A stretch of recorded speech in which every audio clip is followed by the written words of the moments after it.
sun flying high in the sky till the day is done. I can't break away. Like a child in his fantasy, punching holes in the walls of reality. All my life I wanted to fly, but I don't have the wings, and I wonder why. I can't Break away.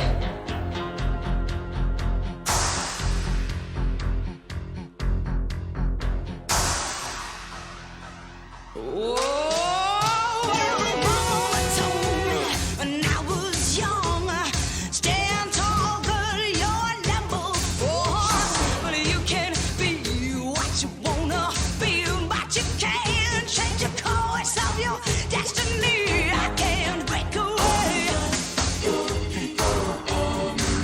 Well, no, I can't break away. Well, I can't break away. Well, no, I can't break away. Ooh, I can't break away.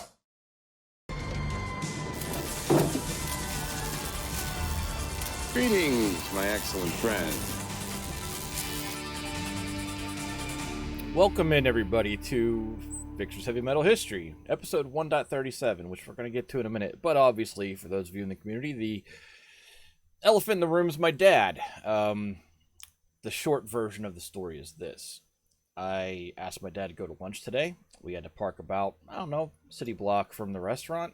Walking up, he asked me to stop. Started having a little bit of chest pain. Came with elevated activity. I used once he sat down, he was fine and got through. Lunch was fine. But when we got home, we just relayed some of the fact finding to his wife, my mom, and made a call to the cardiologist. And he went to the ER, and he is now admitted. Nothing that I believe is too serious, but he's in the hospital. He's admitted, and he's sitting back there right now, kind of by himself, while mom goes and gets dinner and heads back up there to him. But at the end of the day, there's nothing I can do. And the conversations I had with my dad convinced me that I should continue to have the episode done tonight, because we were talking about things in history, and I just wanted to do it with that in mind. So I'm able to focus. I'm not distracted. Take it easy on the jokes is all, because I may be a little bit short on the fuse. But other than that, we're going to do a history episode that's been ready to go since Tuesday. I think that's what my dad would want me to do, because I can't do anything else. It's not like I can go back there and fix his ticker. So we're going to do an episode. I do appreciate everyone's concern. As I did put in chat there, I am going to get him some sort of park your butt gift, just to make sure that, he knows I'm thinking about him. I'm able to see conversation from my mom just happened throughout the entire episode. She knows that I am doing this right now. We talked about it before I decided to go live tonight. She concurs that I should have done it. I should do the episode, and she's able to relay information to me as she needs to, and I'm able to see it. So there we go. Hey, look at that. Someone decided to try to roll in and put up a link. Who was that? Oh, Manny. It's really funny. Eddie smashed Stream Elements dono. Manny, $100 donation helped me get my dad a gift. That's insane. And completely, extremely generous. Thank you very much. So we're going to, as a community, get my dad something that is going to be useful to him to sit on his butt and do. Still getting ideas around it, but I really appreciate it. But anyway, let's do history. Yeah? Anybody comes in and asks how my dad is, you guys can feel free to type to them. I'm not going to break flow. I may provide updates during or after, before or after breaks, but I'm not going to break the flow of history to talk about my dad. It is what it is. I'm concerned, but I'm going to roll with it tonight. So that said, thanks for being here. This is a very interesting episode. We have never done an episode in heavy metal history that's been fully focused on military operations. We've always talked about military operations, or spent some time, let's go catch up with where General so-and-so is, and then we've always come back and, recentered ourselves back in the politics. Tonight's episode is 100% about military operations in the East over 1795, and 1796. And it was interesting to write because it was easy to write. And I have a funny feeling that a lot of the episodes of the Napoleonic season coming up, season 2, will be very much like this episode was to write. So had to do some map work in order to kind of show you where things are going to go tonight. We'll be zooming in on things to kind of give you the geographic context that you need to understand where these armies are. Also, before we get rolling tonight, Berlin, thank you for the resub at Tier 2, Manny for the 20 gift subs, and Gilly for the resub for 22 months straight at Tier 1. I do appreciate it. That money still, as always, going to support Ukrainian Red Cross right now. So, here are the guys that we're going to talk about tonight, and something I probably should have been doing for the prior 36 episodes, but you'll see Lazare Carnot, Paul Barras, Jean-Baptiste Jourdan. Those are names you should know. Napoleon Bonaparte will be big time. This is a major focus episode for him. Charles Pichegru, you should also know. Jean Moreau, you don't know yet, nor do you know Archduke Charles. We'll get to know who those guys are as we get through the episode tonight. So, episode 1.37. Since the Thermidorians came to power, we've seen them beat down an insurrection from the left, and then one from the right, and then just last episode, after transitioning to the Directory, they beat down another coup attempt, this one coming from the left. We've seen them disband the National Guard in Paris, set up a new police legion, only to then disband that a few months later. So a good question that comes up over the course of all of this is that if both wings of the political spectrum are trying to overthrow the new regime, how on earth are they still in power? Because here you have the Directory. They are being assaulted from both extreme sides of the political spectrum, which has historically, in the French Revolution, just meant regime change of some kind. It has forced elections. But the answer is that the institution that will largely serve as the backbone of the Directory is the French army. The regular army has played a pretty crucial role in overawing the insurrectionaries of Germinal and Prairial, and then, of course, under Napoleon, regular troops subdued the royalist insurrection of Vendémiaire. Then last episode, when the conspiracy of equals was exposed, Lazare Carnot came in with his boot heel, transferred police power directly to the army. So the internal policing mechanism of France at this time is the army. So we're going to talk about the army in this episode, how it's being transformed into an institution with its own permanent interests, and it's no longer just an arm of, you remember the Committee of Public Safety just went out there and directed everyone what to do via the representatives on mission. Now it's its own thing. It has its own interests. And we're going to take a very close look at how it fared in the campaigns of 1795 and 1796. These are the campaigns that transformed the army into an institution with its own interest. And it is important to understand that it has its own permanent interest independent of the French government at this point after we're done tonight. And I'll explain why. These interests for the time being are aligned with the Directory. But we all know that it won't stay that way forever. And we all kind of have at least a general sense of what happens when that support shifts away from the Directory. So we're going to recap a little bit first. Remember, before the revolution ever got going, the French army had been trending in a really bad direction. Instead of modernizing throughout the 1780s, the French nobility had decided to turn the military back into this ironclad stronghold of aristocratic privilege. The common soldiers during that time were subjected to some pretty draconian punishments. And remember, non-noble professional soldiers could only achieve the rank of captain. they were career locked pretty short in the officer corps. You had guys who had served France for decades, and they could never go past the rank of captain. All of those top ranks in the 1780s were reserved for the well-bred and well-connected sword nobility. After the revolution started, 2/3 of that officer corps emigrated, left France, including almost all of those old sword nobles. So this left an officer corps, which had to be restocked by men who then naturally tied their career prospects to the prospects of the French Revolution directly. Those common soldiers were then augmented by passionate volunteers who made up for in zeal what they lacked in any real formal training. And that's where we're talking about the influx of volunteer troops under Danton. And then this was all brought to full fruition by the levée en masse, which eventually brought 1 million Frenchmen under arms.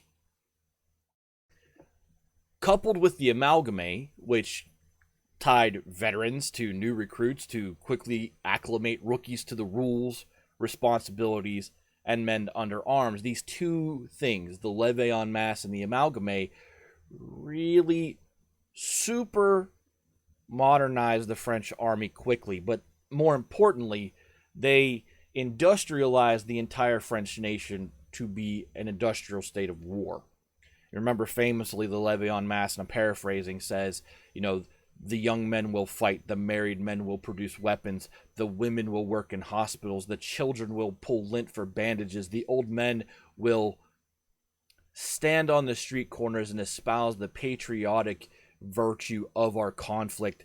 Every element of French society after the levée en masse was turned toward winning the war. And it's the first time in history that statewide industrialization, but statewide mechanical logistics were deployed to support a war effort. Remember, prior to that, it was all these kings and queens had their little, much smaller professional armies, which were fighting more like chess pieces on a board as opposed to sweeping across landscapes. So this army, which was forged in the crises of 1793, became this irresistible tidal wave, which slowly started to push its enemies back, and they swept through the Austrian Netherlands, which we know as Belgium, and the Low Countries, which we know as the Netherlands, and had the Allies pushed all the way back to the Rhine, pushing some of the Allies out of the war. But one of the major features of the army during this period, up to 1793, was one of the major innovations in history of political warfare, and it was the representative on mission. You had political commissars like Louis Saint-Just, who had the final word in everything, ordering their generals when to fight and where to fight, and controlling promotions and discharges. And this is important because the state was still controlling promotions and discharges and fortunes of officers. When the Committee of Public Safety reigned as the governmental element in France, the army absolutely worked for them, because the Committee of Public Safety and their satellite representatives who were out there in the camps with the lead general telling them what to do, everything about that lead general's life was tied directly back to the Committee of Public Safety. The aggressive zeal of the representatives probably had a lot to do with France surviving those military tests of 1793 and 1794, and then, frankly, they emerged from that stronger than ever. But after the Committee of Public Safety is deposed, after Thermidor, a couple of very subtle and extremely important shifts begin to take place within the military structure of the French army. Remember, all of those extremely powerful representatives on mission were recalled, right? They had been recalled under Robespierre. And when the central government, now the Thermidorian Convention, sent those agents back out to the armies, they no longer had the authority to treat senior officers as subordinates. They are also only out there for 3 months instead of as long as needed. So yes, the generals still were appointed by and took their orders from Paris, but that was more now just to talk about grand strategy. The representatives of the Thermidorian Convention era were not out there basically saying, you do what I say or face the Revolutionary Tribunal and the guillotine. That was over after the Thermidorian reaction. The day-to-day minutia, the actual deployment of forces, the hiring and firing of subordinate officers under those lead commanders at the army and division level, those became the purview of the general. They were no longer being decreed by the representative on mission. Remember, Charles Pichegru was promoted by Saint-Just. He was a commoner, well, the son of a commoner. He was promoted to general by Saint-Just. That didn't happen anymore after the Thermidorian representatives went out to the armies.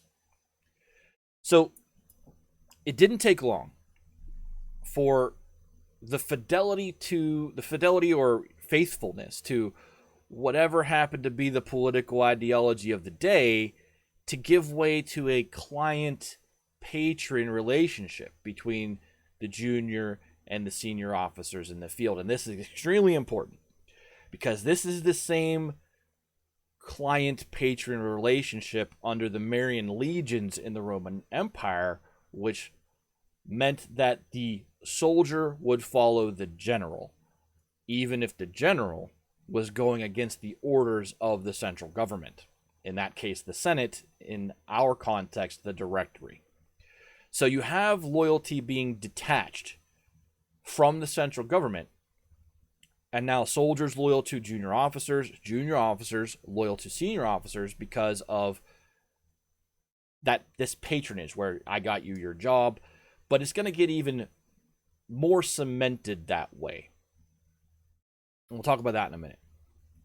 But this developing esprit de corps, the morale, was cemented further by the absolute disaster that was the national finances of France in 1795 and into 1796. We've talked about the Océan going bye-bye and the Mandate coming along and being just as worthless. But the big thing is that the French treasury simply didn't have any money in it. They had no specie. It had no hard metal backing anything. And the public land, which was supposed to back these bonds, really was selling at a fraction of what it was worth.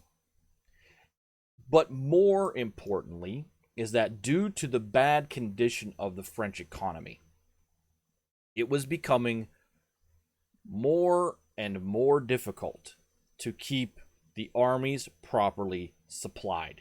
Because if the government has no buying power, what can they actually buy? Exactly what Gilly just said in chat. It's a summary. The government doesn't have their back because they can't. They don't have the financial means to do it. The general, on the other hand, that they're fighting for out in the field is now their patron. The general becomes their patron, and they become the general's client in a relationship where, as long as the general is keeping me fed, keeping me clothed, and hey, maybe putting some money in my pocket, that's where my loyalty is.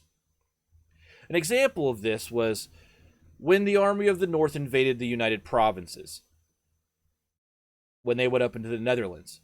They were effectively told to live off the land. It's actually a roving version of something that predates the feudal system. Antiquity used this model extensively. Way back in Persian, Greek, and Roman times, this was the model. But when they invaded the Netherlands, the French army was told to live off the land because the central government could not afford to correctly supply them. What's living off the land mean? It means when you invade a city or you sweep across the countryside, that you take what you need. Remember to clonk that follow button. You take what you need to feed your army. You take what you need to equip your army. This meant taking food, but also meant taking money. It meant that when you went someplace, you seized not their paper money, but the thing that backed it, that specie, that hard metal, that gold bullion. And that was what gave the army the buying power to, hey, if we couldn't fight for what we needed and just take it, we can buy it, because whatever the money situation back home is, we can pay for it. We've got the money sitting here in our own war chest. And that wound up working really well for the army occupying the Netherlands. Not so much for the Dutch. And so during the offensive campaigns of 1795 and 1796 especially, the government of France told the French, well, the governments of France told the French armies to live off the lands they invaded. This change in the underlying supply logic had a few major impacts. First, it meant that in order to eat, the army had to conquer. They could not simply construct a defensive line along the Rhine River and just sit there. Because if they did that, they couldn't live, the land they were living off of wouldn't have anything to live off it for much longer. But second, it meant that the men were now reliant entirely upon their generals and not the government in Paris to keep them fed, keep them clothed, and paid.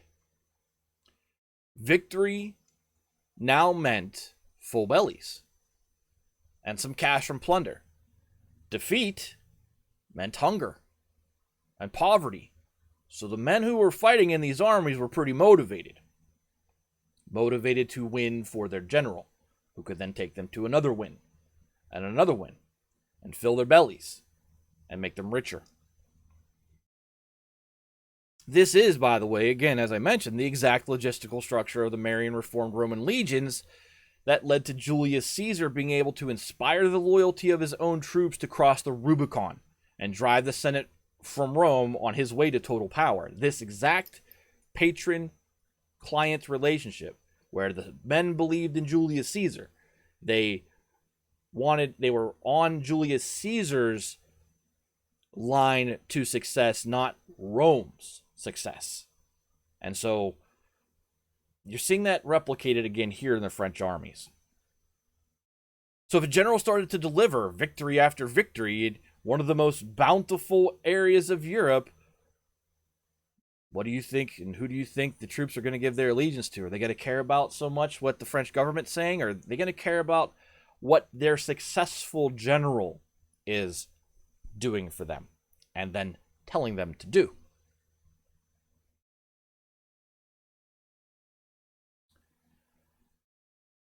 So after the run of treaties, in the spring and summer of 1795, which pulled the Prussians, the Dutch, and the Spanish out of the war, the French were left to face off against the British and the Austrians. With the British focused on attacking French colonial holdings on the other side of the world, which would which would lead them to their sun never sets empire. This is the time frame where Britain, they're not fighting in France, they're fighting out in the Pacific Ocean, taking French holdings, building their worldwide empire. This is the time that Britain really rises to that whole the sun never sets on the British Empire thing you all know from cliche history. But it also meant that the only land power that threatened France was the Austrians and their various little satellite states that, we have never really gone into, one of which is Italy. Italy's not a country, though. Italy right now is a peninsula. Geographically, it's still known as the Italian Peninsula, but there's no Italian government. Italy is a bunch of just city-states. Genoa, Naples, Venice.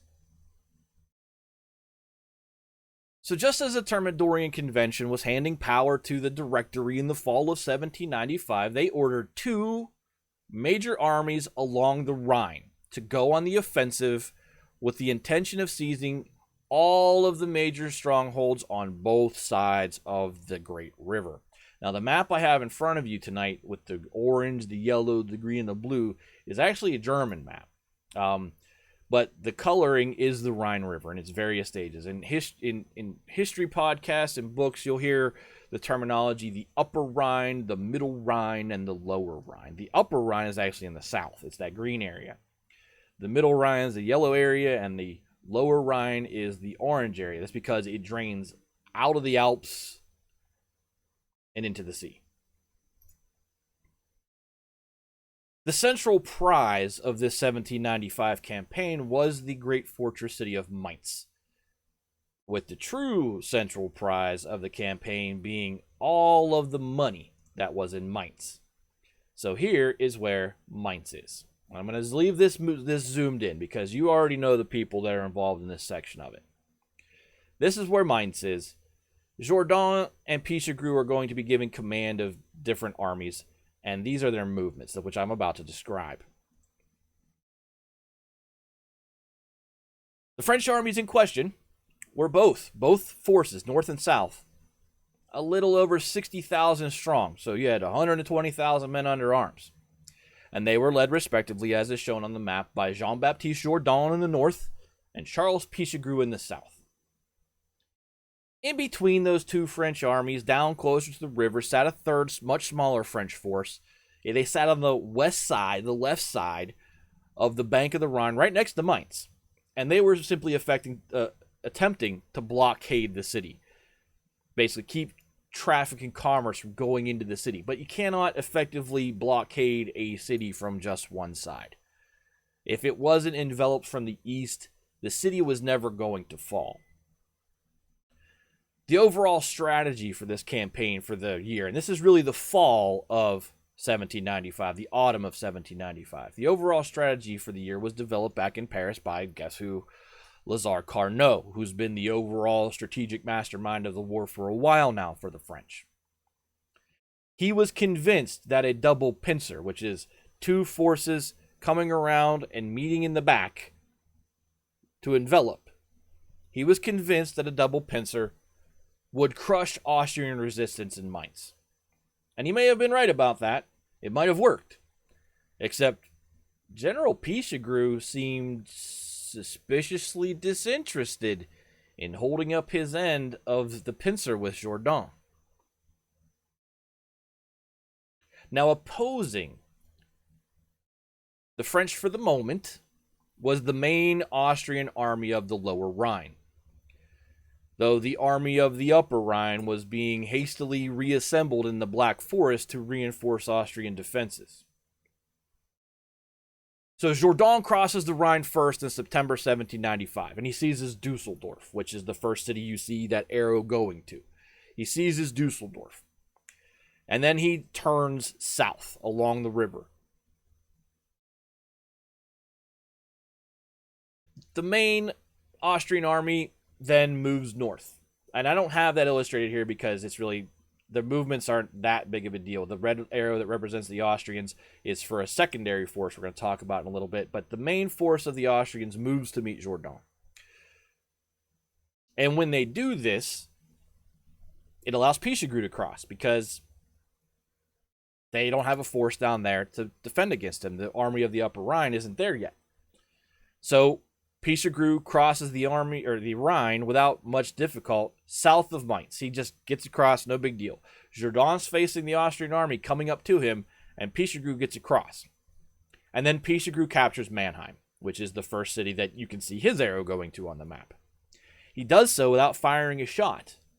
But then, and this is one of those what-if moments, because imagine if this had been a successful campaign, he bungles away a golden opportunity to seize the Austrian supply depot at Heidelberg, which is about, it's just really a few miles to the southeast of Mannheim. It's a pretty significant supply depot, and he just decides, Had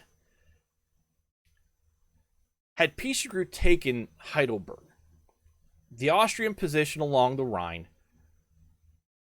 may have become entirely untenable, unholdable, and then really forced the Austrian forces to just retreat further back east into their own territory.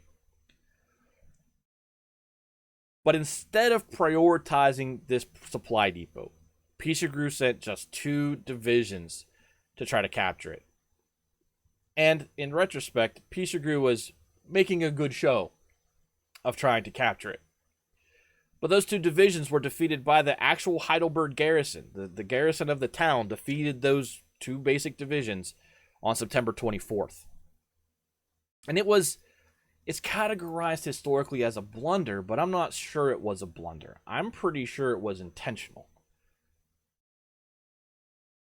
And it probably was an intentional decision by Pichegru to not take the supply depot, which then ensured that the newly reformed and soon-to-be advancing army of the Upper Rhine would have what they needed to come after him and Jourdan. And the reason is because history has proved that Pichegru had actually opened up a pretty treasonous correspondence with the self-proclaimed Louis XVIII to discuss the logistics of restoring the king to the throne of France. Remember, Pichegru is a closet royalist. We've talked about that in the past. Evening K's. So here is the guy who's supposed to be cutting off any resistance approaching Mainz from the south, not taking the most critical supply depot for that army approaching him, and then not really advancing to close the pincer with Jourdan. This treachery explains why Pichegru didn't make a good show at Heidelberg, and it also explains why he sat at Mannheim and refused Jourdan's request, because Jourdan is actively requesting that Pichegru advance north on Mainz, and he didn't do it. Jourdan was requesting, and this is really important not just for this year along the Rhine, but next year along the Rhine, he was requesting that they meet and merge their forces. Had they done that, even if Heidelberg wasn't taken, there's still a pretty good chance the French win, because now you're talking about a 120,000 strong army that could pick off the independent forces coming at them.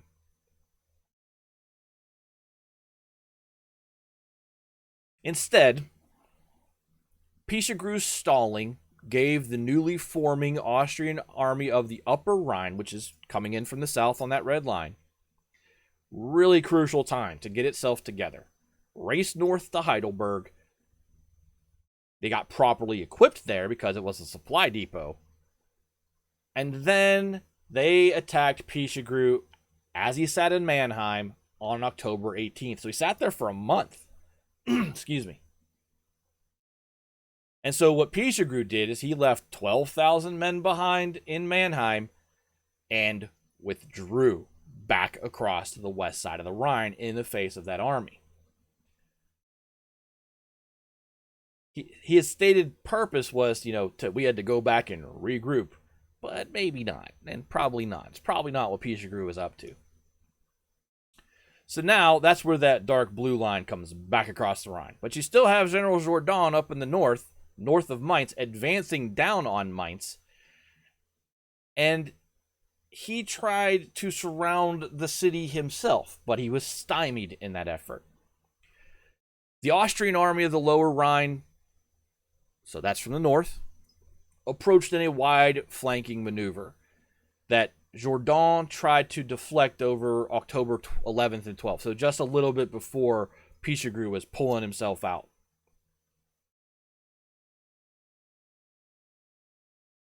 I do show a German chart. Welcome in, Lethos. It's good to see you again. So because this flanking maneuver from the army of the Lower Rhine was working to envelop Jourdan, he was really just far too exposed at this point. He couldn't continue his planned approach on Mainz. And without any support from Pichegru, Jourdan had to come back across the Rhine himself. So with both of these main French armies repelled, the Austrians then swooped down on October 29th and attacked that French force that was blockading Mainz from the west side of the river and drove them off. So now all French forces along the Rhine are in retreat. This was then followed up on November the 10th, 1795, with another attack on the west side of the river, this time against Pichegru's main force, which drove the French further into retreat, and left that garrison which Pichegru had put in Mannheim completely isolated and enveloped. That garrison surrendered on November the 22nd. And that ends fighting in 1795. There wasn't really any major significant fighting anywhere else by the French armies as we roll through the autumn of 1795.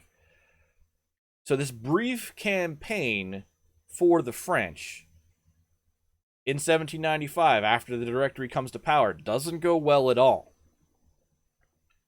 Not only had they failed to capture any territory east of the Rhine, they'd actually given up ground. And as winter set in, the Austrian forces actually sat on the west side of the river again. And over that winter, rumors and accusations started to swirl against Pichegru, with many suspecting that he had, in fact, been dabbling in treason. Now, remember, they don't know what we know now. We know for sure he was. There was no official proof at the time. But when Pichegru started to get really, really defensive about his besmirched honor, and he offered his resignation to the Directory in March of 1796 as a "I dare you to accept it" maneuver, to his surprise and dismay, the Directory said, "Thank you very much. You're gone." So this is the end of General Pichegru's military career. He's no longer a general in the French army after this campaign and his subsequent stunt resignation, as I tend to call those things. But it won't be the end of his political career. And we'll see more about that next episode. Speaking of next episode, as we transition here, there is going to be no episode next weekend as it stands right now. I am still planning on going to Chicago to see Kays and Doc and a few of the other people that are coming down for that, maybe. So do not anticipate an episode next Saturday. If I stay home because of my dad, I may try to write one, but you probably shouldn't think that there's going to be an episode next week. Plans still look very, very, very much like I'm going to Chicago. So that episode where Pichegru's political career goes further will be in 2 weeks. I hope so too, Gilly. So a little early, but we're going to take our first break here, because when we come back, we have talked about him at Toulon, and we have talked about him at Vendémiaire. But we are going to talk about Napoleon, actually in command of a major French force for the first time as lead general. And holy crap, what he does is really going to blow your mind, because it blew the minds of Europe at the time. So as always, thanks for being here tonight, everybody. I really appreciate it. I know it's kind of a weird thing to see me talking through history given the circumstances of the day. But yeah, I'm happy you're all here. I'm happy you all showed up. We will return with Napoleon's initial advance into northwestern Italy, which is one of those things that students of military history study to understand how the heck he pulled it off. And we've got another cool map all ready to go for that one. The map that's on the screen is going to go away. If you want it, I can provide it to you. Drop it in our Discord channel. But the other two maps that are on the board are going to stay there, because I'm going to have to alternate between the two of them throughout the night. So we'll be back in a few minutes. Thanks all for hanging out with me tonight. Make sure you stand up, get a drink, stretch your legs. Manny, thanks for the generous donation toward getting a gift from my dad. If you're interested in that, hit exclamation point, Dad. Otherwise, hit exclamation point Ukraine, because we're still donating money to Ukraine to help the Red Cross there. I'll be back in a few minutes. Thanks for hanging out.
Welcome back, everybody. So, talked to my mom during a break, because I know you guys want up-to-the-minute stuff. He's an observation. He's fine. He's lonely, but Dad's doing good. And she said to say thank you, Manny, already, because I let her know about your generosity. So she says from the bottom of her heart, thank you very much. Make sure you do give those links, by the way, a click with respect to the support of the musicians who have done music for this stream. CF Live is a solid dude. He's a funny guy. He's very Canadian. I troll him all the time in his stream. I do the whole faux angry, the faux how dare you, and he can't tell if I'm serious or not half the time, which is really fun for me. But he's a really great guy. Him and Diggity have done work they didn't. Hey, speaking of him, he and Diggity have done work for this stream they didn't have to do. I asked them to do it out of the generosity of their hearts. That music that just played on our BRB screen. Make sure that you're, please, I know that we say, hey, go follow so-and-so. I don't say go follow anybody that I really don't want you to click, but in all seriousness, support those two guys. Go click on those links real quick. Go give them a follow. It would mean a lot to me, even though I won't know if you did it or not. Because it is that basic generosity of the individual that really matters. Some of us do it monetarily. Some of us do it with our skill sets. I really appreciate it. And if you really appreciate it and you like that tune, go follow Max, go follow Diggity, and go follow CF. They're all great people. But before we went to the break, and I'm not going to zoom in on this map because you can see what's going on that Napoleonic gray map on the upper side there. We're going to focus there for a little bit. You can see what's going on there. You can see the arrows and where we go. But it's really important before we get into what's going on in northern Italy to understand that you have a modern sense that Italy is a country. Italy hasn't been a country in the context of the French Revolution for a long time. It's broken up into city-states in these various districts like the Piedmont and Lombardy and Veneto. It's not a unified place at all. It's very rich, and its land is some of the most fertile in Europe, but it's not a country. GG, Manny. So we're going to dig into the first really important campaign of Napoleon's career. It's the Italy offensive of spring and summer 1796. It's really going to go into the fall of 1796, but we're not going to get there tonight. We're going to have to get there next week.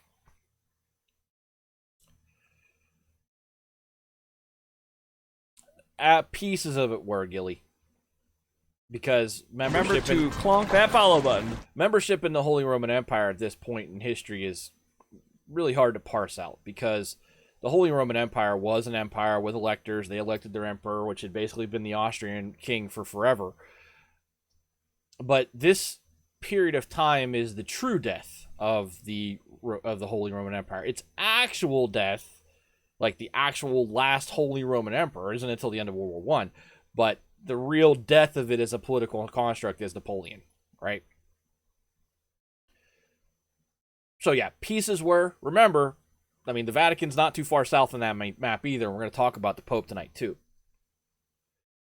But as we go into 1796, the strategy that Carnot and the Directory it developed for the 1796 campaign was pretty much a more ambitious retread of the campaign strategy that they tried to use in the second half of 1795, except they wouldn't have a treasonous general in charge of one of the two armies that were going across the Rhine.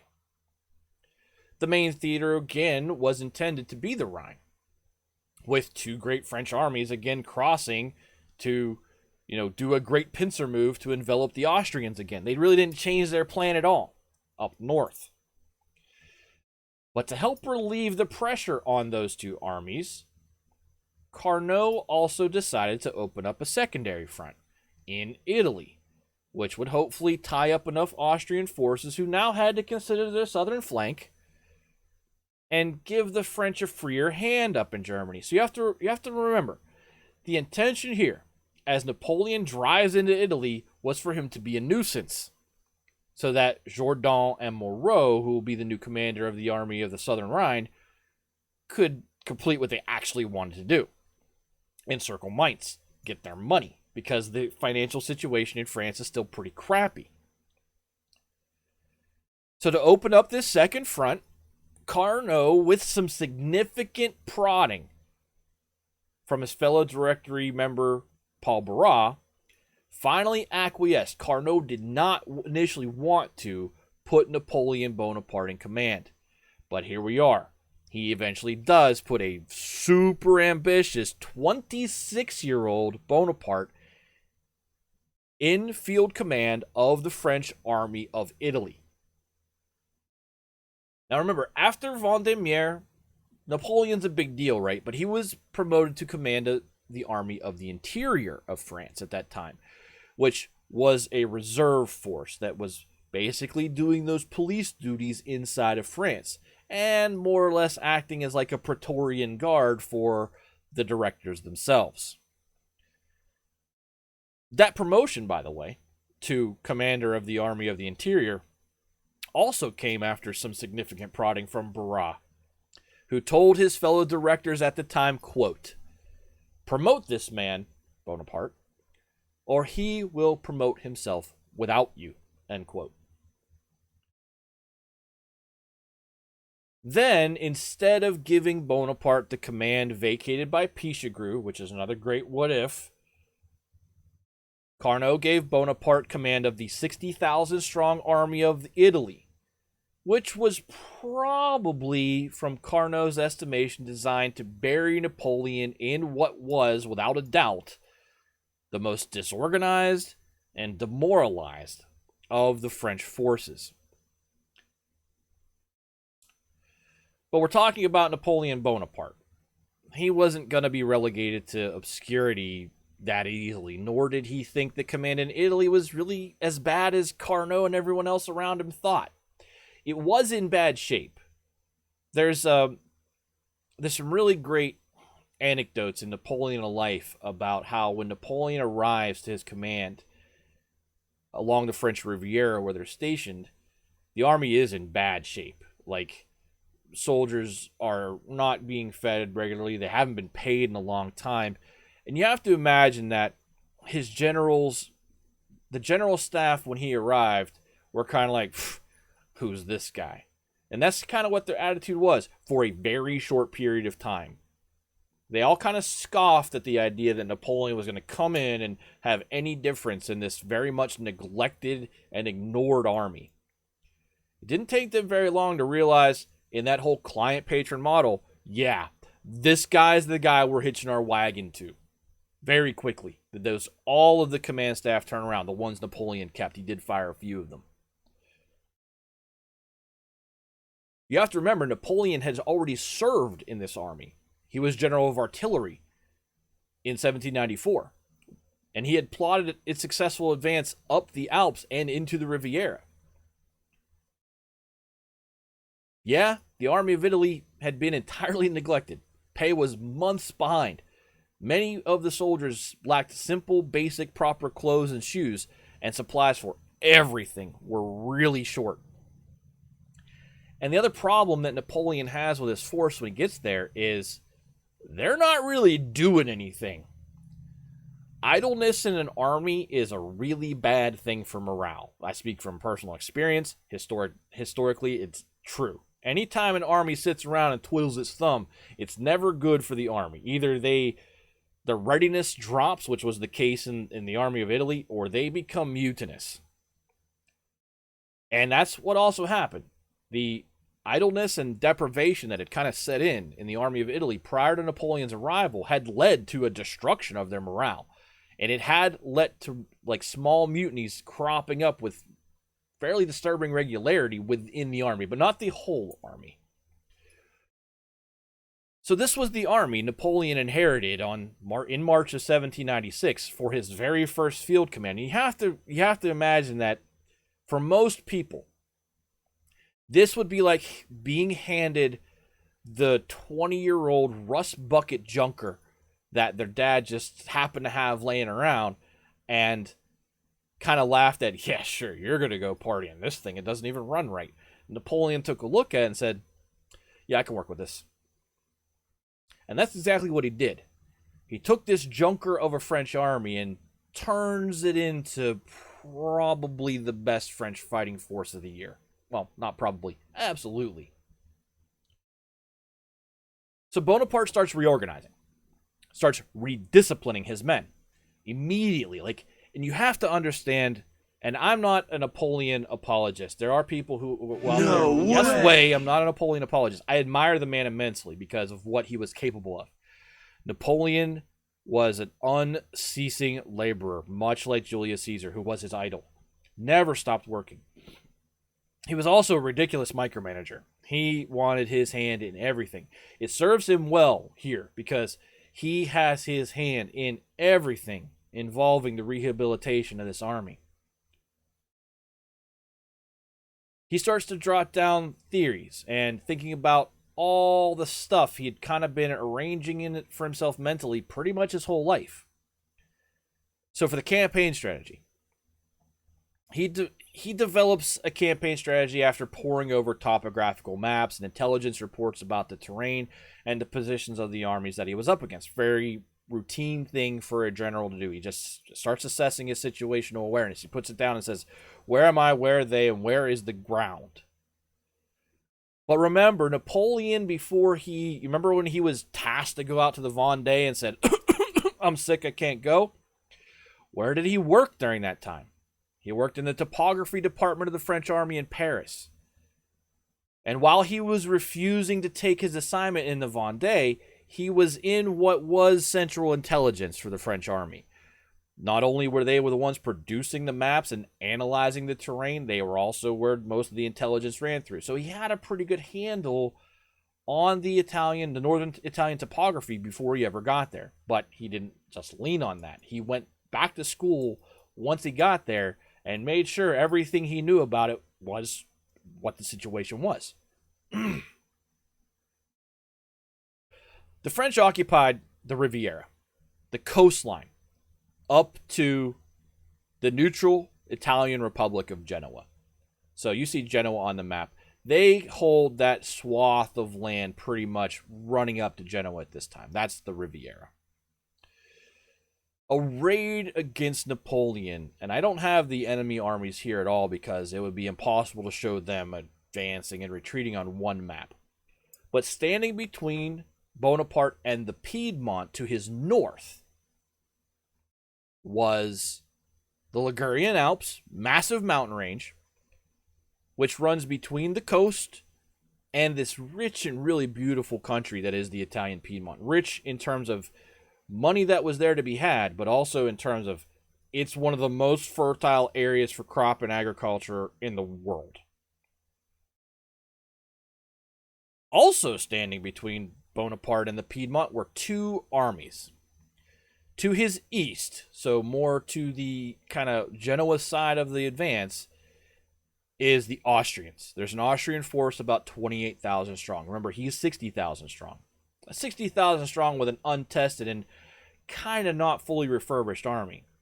To his west, so up in the Piedmont proper, north and west of him, was a Sardinian army, about 25,000 strong. So Napoleon is sitting south, looking both northwest and northeast to where two different armies are. Now, the Kingdom of Sardinia, because I have the Piedmont, and it says, you'll see there it says Kingdom of Sardinia on the Piedmont. The Kingdom of Sardinia was an independent client of the Habsburg monarchy of Austria, which controlled not just the island of Sardinia, which gave it its name, but they controlled the Piedmont, even though the French controlled the Riviera. Welcome to the weird geography of the late 18th century. So Napoleon's plan here was to split the two armies, to get in between them and force the Sardinians to leave the coalition, because that was basically their entire force. So what came next was a lightning campaign. The World War II coined the term blitzkrieg, but that was with armor. Napoleon's advance here is fast. Really, really fast. It's so fast it takes the Austrians and the Sardinians completely by surprise. and it introduces Napoleon Bonaparte's field battle tactics to the world. So the Austrians out to the east thought that Bonaparte was going to move directly against Genoa. And so they sent their easternmost divisions to push back against the easternmost French divisions. Sorry, they sent their westernmost divisions to push back against the French easternmost divisions, which they did on April 10, 1796. So imagine over on Genoa, and I will kind of zoom in on this for this conversation. Imagine over here by Genoa, you have an Austrian element that has kind of set themselves up around here, and they're just buffering Genoa, right?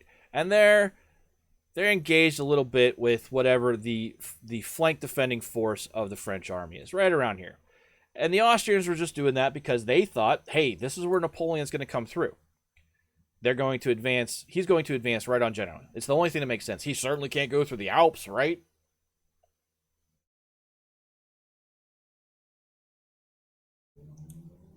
But given the mountainous terrain and the limited mobility in the few passes available, Bonaparte recognized immediately that when the Austrian left wing moved down, the Austrian right wing behind it kind of became pretty exposed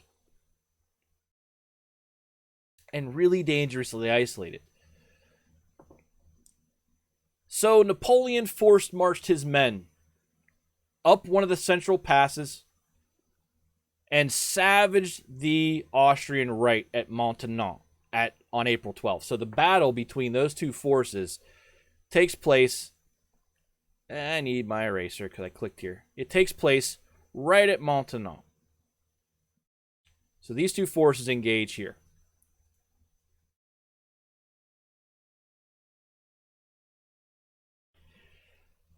And Napoleon absolutely destroys that wing of the Austrian army, leaving that very isolated piece hanging itself back east. This also left the French army in between what remained of the Austrian force and the Sardinian force. And this strategy, Napoleon will repeat so many times.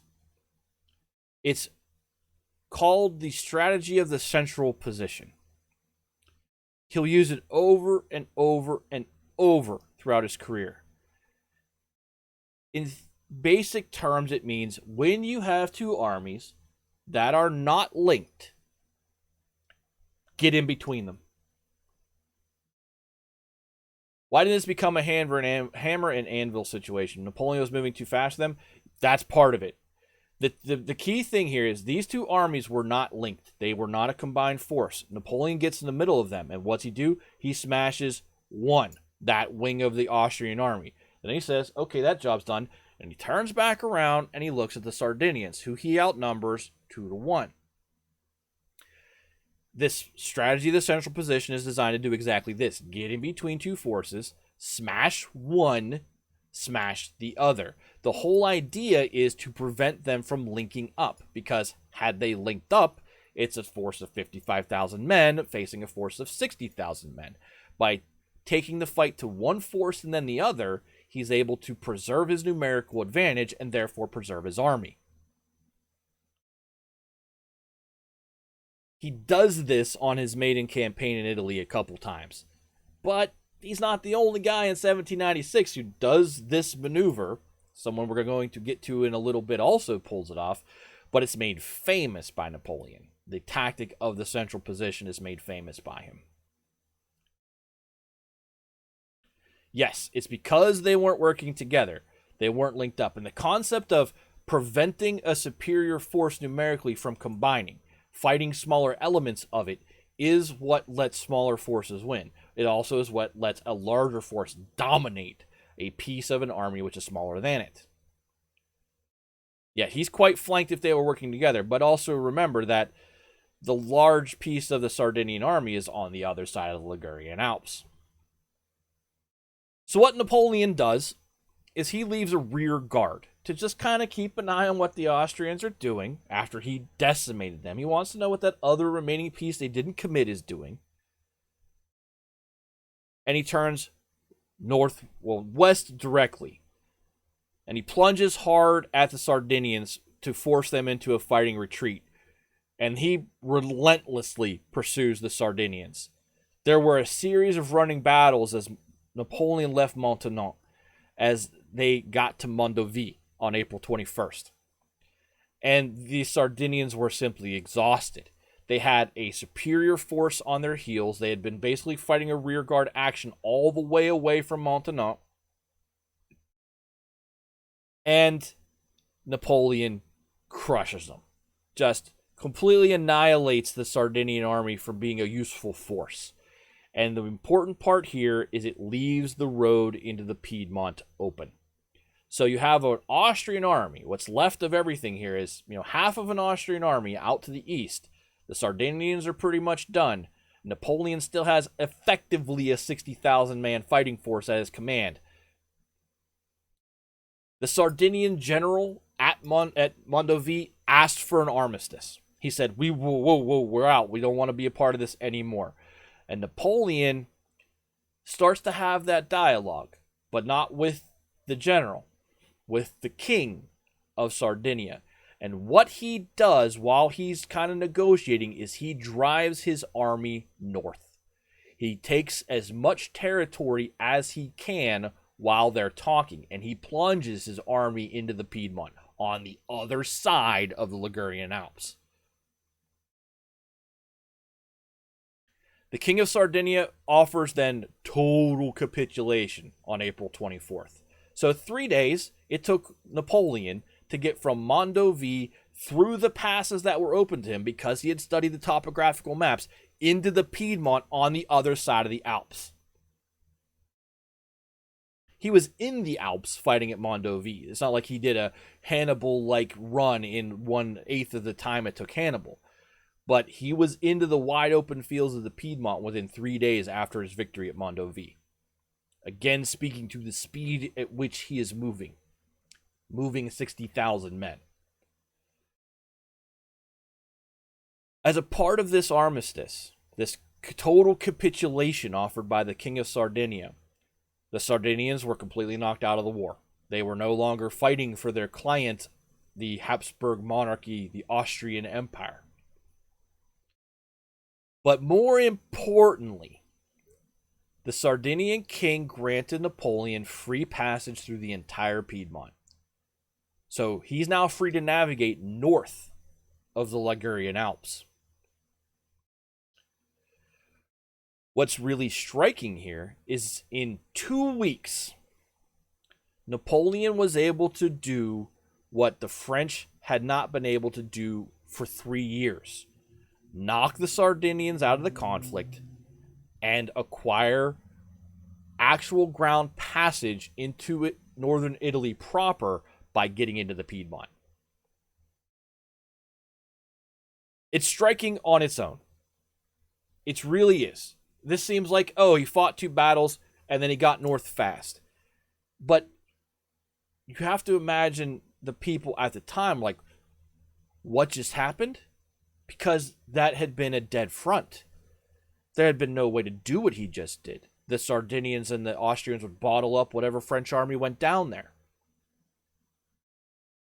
There's no way that this the army of Italy, they're a rust bucket of an army. How the heck?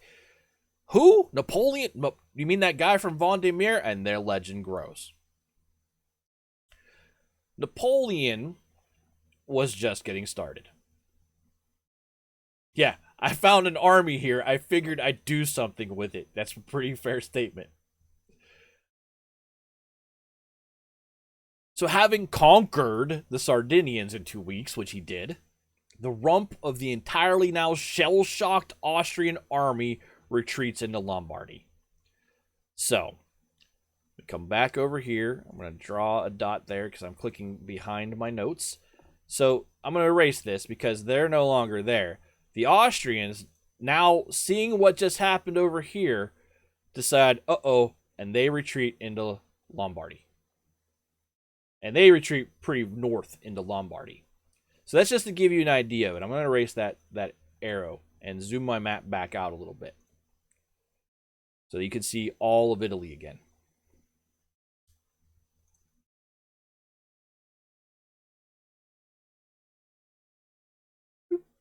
That's too much. Here we go. How about down here? There we go. That's the map we want. So the Austrians are retreating into Lombardy now because now they are outnumbered pretty badly. And they're the only force down there. A dominant 60,000-ish strong army, probably in the 50,000s at this point due to some casualties, some attrition on the march. Napoleon decides to not chase the Austrians as they retreat more and more in the northern Lombardy. Instead, he takes a wide flank, really wide flanking maneuver, and he crosses the Po River at Piacenza, which was well east of the Austrians, so well on the map to the right of the Austrians. They were not expecting Napoleon to swing around them. So you have to imagine that the Austrians have pulled basically this way. They have gone like this. Like this. And what Napoleon does is he swings around them and gets to their eastern flank. They didn't think that was going to happen at all. They figured that Napoleon would just drive right behind them. He did not do that. He crosses the Po River, which is the border between Romagna and Lombardy, at Piacenza, right here, and gets into the effectively almost Austrian rear.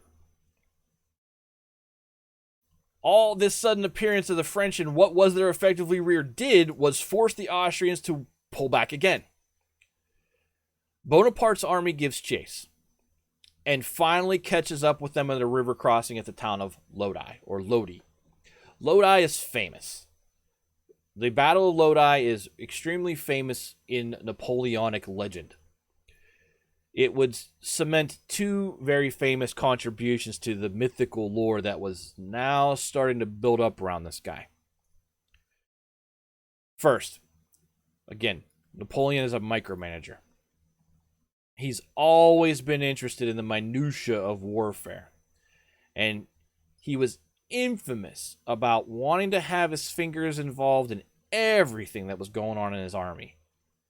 So at Lodi, as they're trying to get across this bridge, which hopefully you now recall from the video of the song we watched a while ago, he allegedly took to sighting some of the heavy guns himself. Like he went up to the line where the artillery were. Remember, he's an artillery guy first. He went up there and he sighted the guns for the assault personally.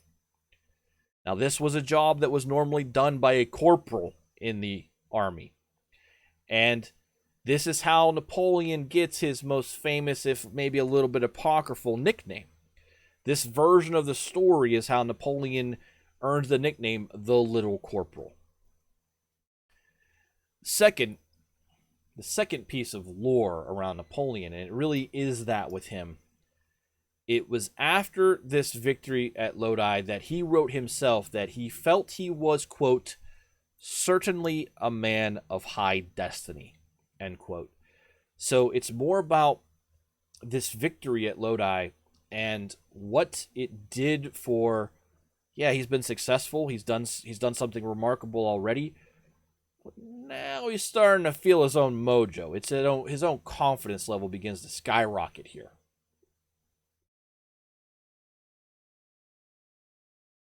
The Austrian rearguard at Lodi was left to hold the bridge while the rest of the army escaped. So the Austrians leave a force behind. It really isn't that. It's not that he's buying into his own legend. He doesn't have a legend yet. He's more beginning to believe he is a man of legend. And just like Julius Caesar in Gaul, begins to act like a man of legend.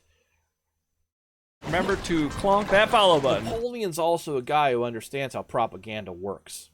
And understands that I'm pretty successful here. I'm doing really well. I've taken this ragtag group of an army, this ragtag shell of an army, and gone out there and won victory after victory after victory. And now I'm in northern Italy. To my north is Bavaria. To my northeast is Austria. And he starts to believe in himself. It's really about confidence, and then giving everyone else the confidence that he now has in himself through effective propaganda. That's really what's important about how well he did at Lodi. But the Austrian army, what's left of it, withdraws further at the Battle of Lodi, and they leave a rear guard at the river, which then Napoleon crushes as he crosses it. After this artillery duel and a running fight across the bridge, the French push across the river. The main Austrian army by that point has made good its escape. It's gotten away.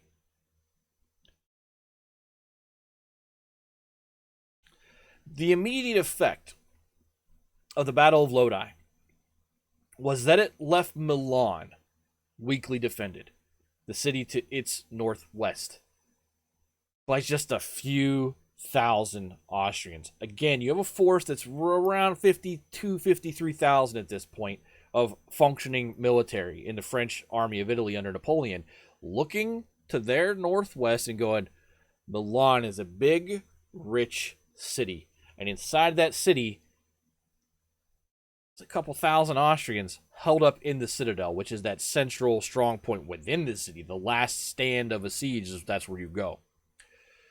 So Napoleon just took his army northwest and rolled into Milan on May 15th. Really was no resistance whatsoever. And when he got there, he did exactly what the doctrine of the French army at the time dictated he do. He lived off the land. He demanded money, provisions, supplies of all kinds, and he got them. He also very famously demanded works of art and portions of the city's written documents, historical documents, which were transferred back to Paris and one day would find their home in the Louvre. This demand of works of art and written works of history as he trounces through Italy is a demand he will repeat over and over and over. The month before, the army of Italy, a month, bear that in mind, it took them a month to get to Milan. The month before, the army of Italy was the poorest and most demoralized of the French armies. It now controlled all of northwestern Italy, some of the richest land in Europe. And Napoleon's men were not only paid on time, but in hard metal specie, metal coins, not the worthless paper that was the mandate. His men no longer starved. They ate like kings. It's reminiscent of Sherman's March to the Sea, where Sherman's Union Army ate like kings as they marched to the Atlantic Ocean in the American Civil War. Men of France used to dread being assigned to the army of Italy. And in just a month under Napoleon Bonaparte's command, it turned into the best job in the entire war for a soldier.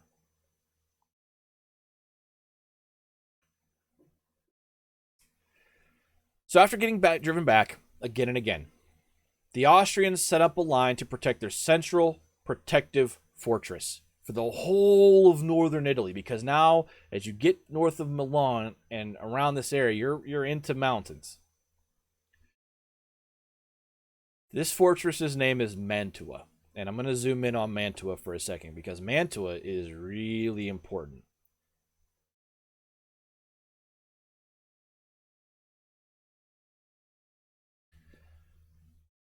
This fortress will become the central focus of the war in northern Italy for the rest of the year. When the French forces got moving again out of Milan, the Austrians were unable to hold a key bridge crossing in a town called Borghetto on May 30th, which forced them to abandon Mantua. And the Austrians pulled north out of Mantua.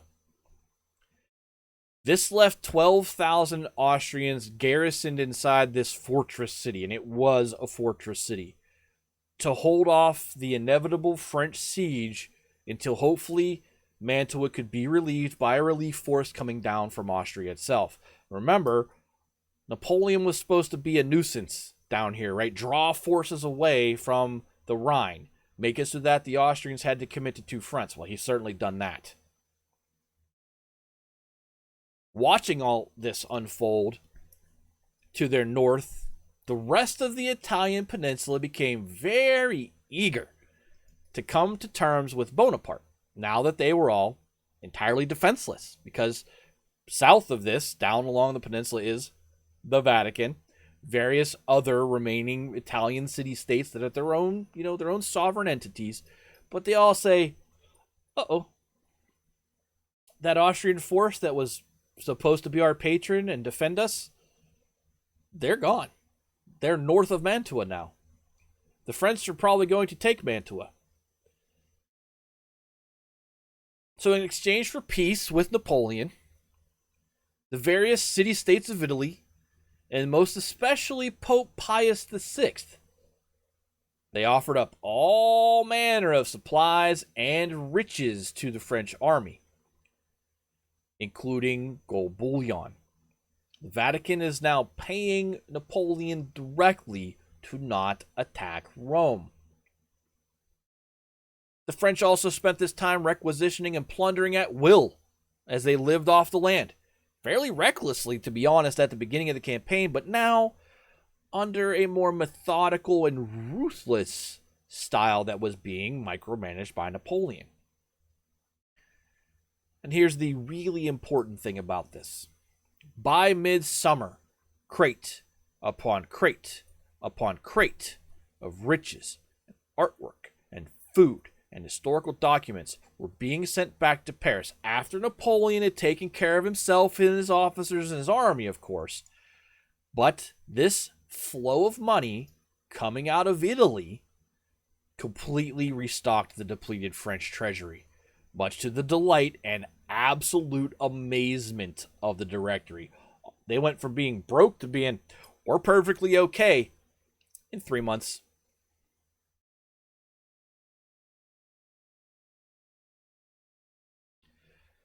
The Directory definitely got its fair share.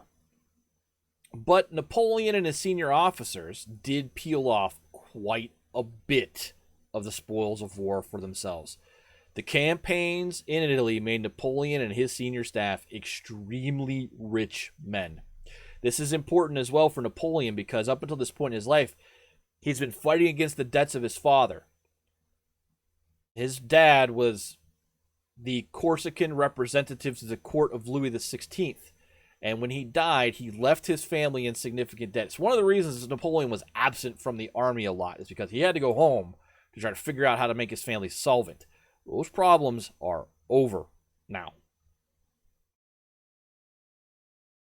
The economic benefits of raw conquest was becoming apparent to everyone as they all eyeballed what Napoleon had just pulled off down in Italy and how he had turned around the prospects of the army of Italy and then the nation of France's treasury in 1/4 of a year. So for the moment, this is where we're going to leave Napoleon and the army of Italy. We're going to come back to him in a little bit in this episode. But we're going to refocus back up to the Rhine for a little bit. Remember, again, this campaign that Napoleon just went through to get, he's on his way to Mantua, effectively. The blue line is his advance to Mantua. It was supposed to just be a distraction for the main theater of war up on the other side of the Alps proper, up along the Rhine. He was just supposed to distract the Austrians. In the ensuing episodes to come, this is the main front of the war. Because things aren't going to go so well up along the Rhine in 1796 either. But we're going to get back. We'll get to that in a little bit. We're going to take a break again. Hopefully you guys have enjoyed the breakdown. Yes, he succeeded and then some, and he's nowhere near done. This advance from Napoleon, to give you a little bit of foreshadowing, is what is going to generate eventually the first armistice between France and Austria in this war, and he will do it without the support of the Rhine armies. But we're going to get into why that is interesting both militarily and politically next episode. So we're taking a break. When we get back, we're going to go check in with Moreau and Jourdan as they crossed the Rhine in 1796, attempting to do what they couldn't do last year, take Mainz. And then we're going to introduce probably the most famous of all of Napoleon's adversaries throughout his entire span of being successful as a military commander, not just during the French Revolution. No way. Yes way, but during his reign as emperor. And that is a man named Archduke Charles. So stand up, go to the bathroom, take a break, all that stuff. We'll be back in a few minutes. Thanks for hanging out with me tonight. And we'll talk to you in just a few minutes. Evening, Arky. Talk to you in a minute.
Welcome back, Arky. Good to see you. So we've left Napoleon on his advance to Mantua as the spring Fish, 18 months, Tier 1. Thank you very much and welcome in. Party on, dude, indeed. So we left Napoleon on his advance to Mantua as the spring of 1796 came to an end. We're going to cover the entire Rhine campaign of 1796 now and kind of dabble in a little bit of Napoleon now that you have a sense of where Mantua is as we talk about what Jourdan and Jean Moreau get up to. So as the campaign season of 1796 gets underway along the Rhine frontier, General Jourdan is again in command of the Northern Army, which, you know, if this was the Committee of Public Safety, he would not have survived. And that army now numbers over 70,000.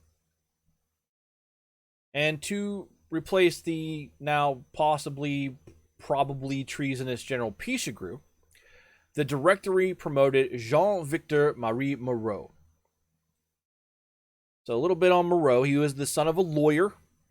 He had a natural flair for leadership, which was apparent all the way back to his days as a student. He joined the army in 1791 and served in the battles along the Belgian frontier, and he moved up the ranks really rapidly. He was promoted by Lazare Carnot to be a divisional general in early 1794 and was a key part of the French victories in the spring of 1794, which that was when the whole tide of the war turned against the Allies and helped make Robespierre initiation of the Great Terror so inexplicable. Like, why are we still doing this? Because we're out there crushing everybody? That's when Moreau came to his fore as a general.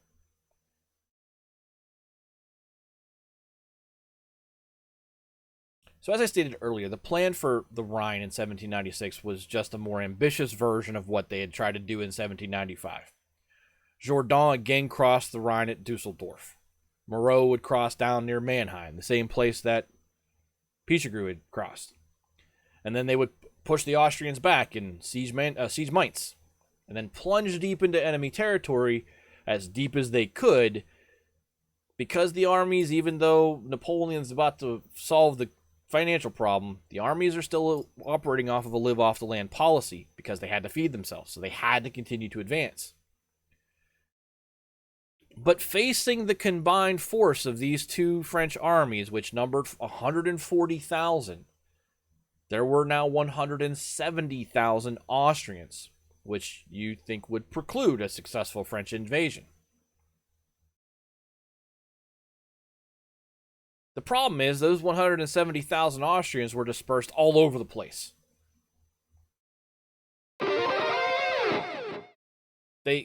It's late, but it's there in case I miss it, Fish. So these 170,000 Austrians were like all over the place. They weren't concentrated. They had to defend various cities and towns and strong points.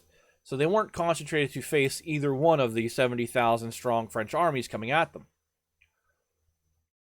French, on the other hand, were able to concentrate their forces. So they tended to have a numerical advantage in whatever region they happened to be passing through, at least in the initial part of their campaign. The Austrian general who had faced this invasion in 1796 was 25-year-old, 1 year younger than Napoleon, Archduke Charles-Louis Jean-Joseph Laurentus of Austria, Duke of Teschen, who is better known to history simply as Archduke Charles because that title is a mouthful. I will call him Charles or Archduke Charles because he's pretty famous. He just gets overshadowed by Napoleon completely.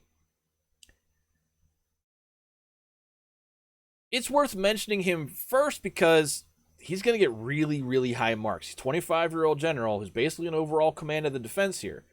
He's going to get really high marks for the campaign he's about to run along the Rhine, as he will successfully repel both French armies.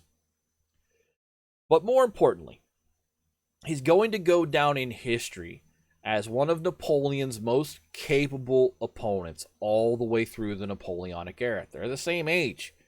They're going to face each other a lot. So just as 26-year-old Napoleon Bonaparte was emerging into the annals of world history down in Italy, the 25-year-old Duke Charles, who will eventually, I believe, take the field against Napoleon more than any other commander in history, is doing the same up in Germany, making his mark. Charles has been fighting in the War of the First Coalition since the Battle of Jemappes in 1792, where he was a brigade commander. He also saw action at Aldenhoven and Neerwinden in 1793, as well as the Battle of Fleurus in 1794. These are all battles we've talked about. He was there. However, this is the moment where Charles will make his mark and becomes noted on the world stage of the time as an extremely capable commander. And speaking of Napoleon just for a second, his campaigns in Italy did indeed clear out some breathing space for his comrades up on the Rhine. So when the French got moving in June 1796, the Austrians had already been forced to dispatch 25,000 men to go relieve Mantua. So in June, Jourdan again crossed the river first, and Archduke Charles was forced to pull his forces back to the east side of the Rhine again. They had spent the winter and spring on the west side. They had to pull back to protect Mainz again. On June 15th, the Austrians attacked Jourdan's army at Wetzlar and came away with an apparent victory, which Jourdan had to go right back across the Rhine right after he was defeated. You'll see that in the north on the map, there are two colors for Jourdan. One's yellow and one is red. Yellow is this initial attempt where he was forced back. Red will be his second attempt.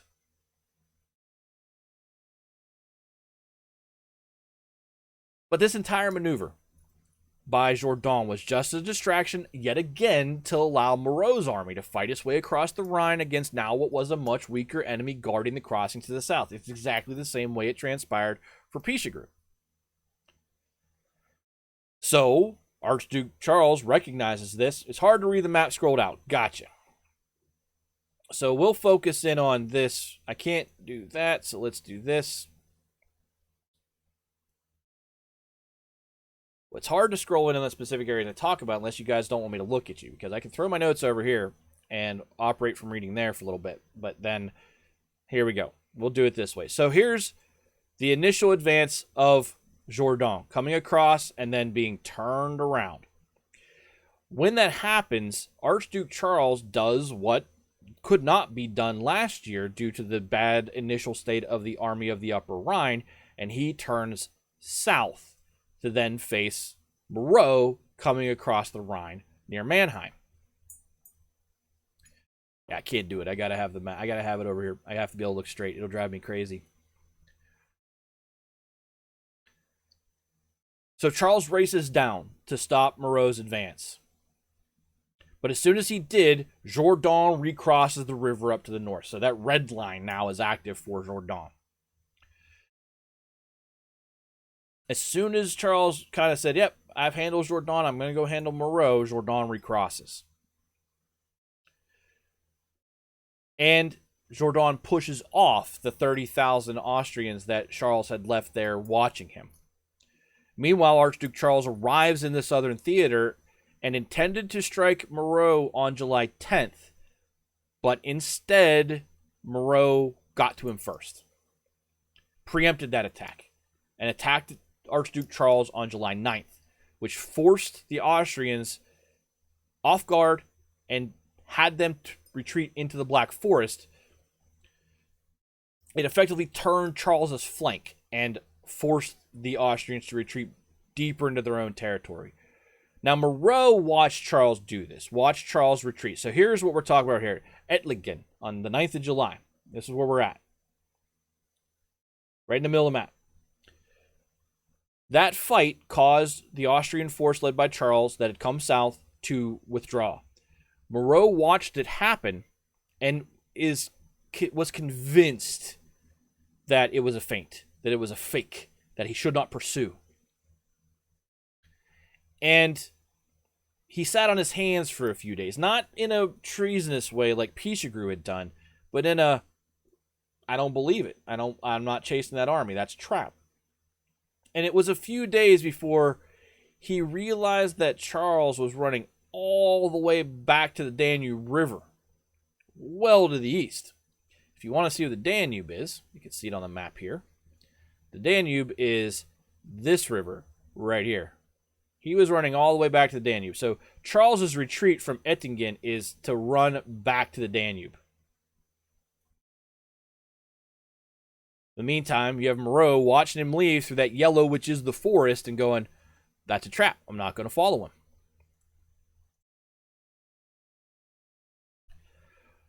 For Charles's part, what he was trying to do was look for an opportunity.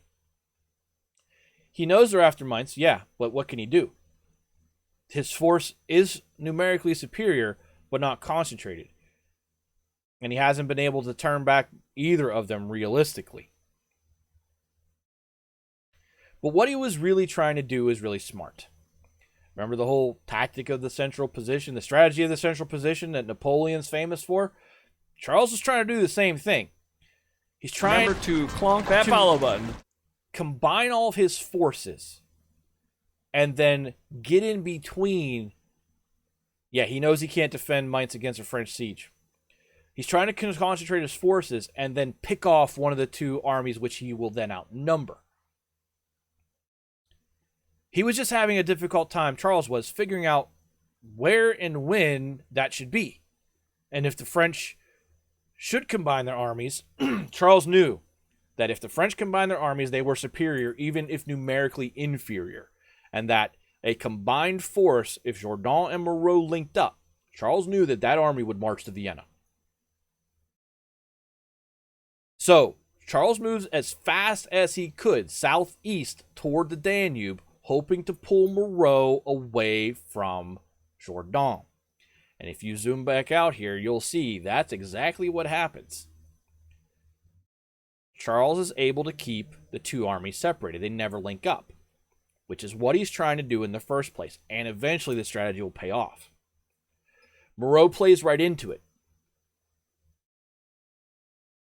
On August 11th, a portion of, so we're at Neersham. On August 11th, so we are here now.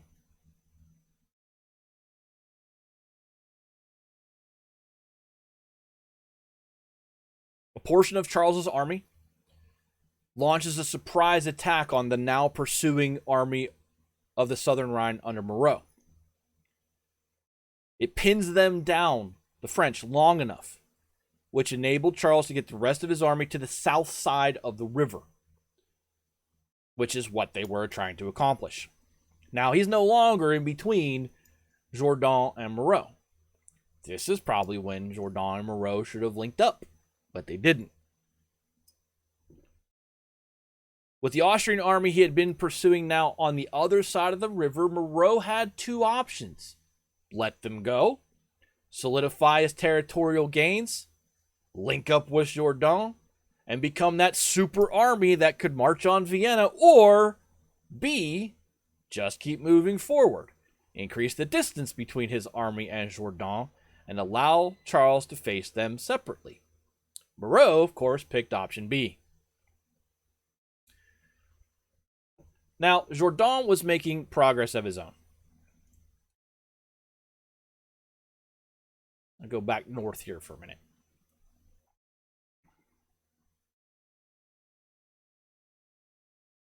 After depositing a force to begin the siege at Mainz, he pushed deeper east, and by the middle of August, both French armies were deep in enemy territory, well past the Rhine, and receiving a string of swift capitulations from all those Austrian-aligned principalities that they passed through. Hoping to mitigate the French plundering, these principalities surrendered and laid down all their arms. And it really didn't help them all that much because the French army was living off the land.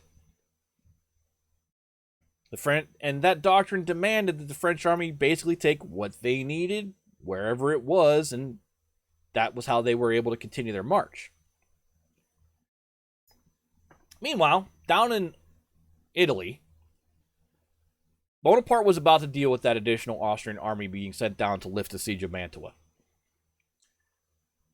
Technically, the Austrians succeeded in lifting the siege, because when they came south down through the Alps in late July, Bonaparte recognized that if he was going to defend his position, he could not leave a siege force at Mantua.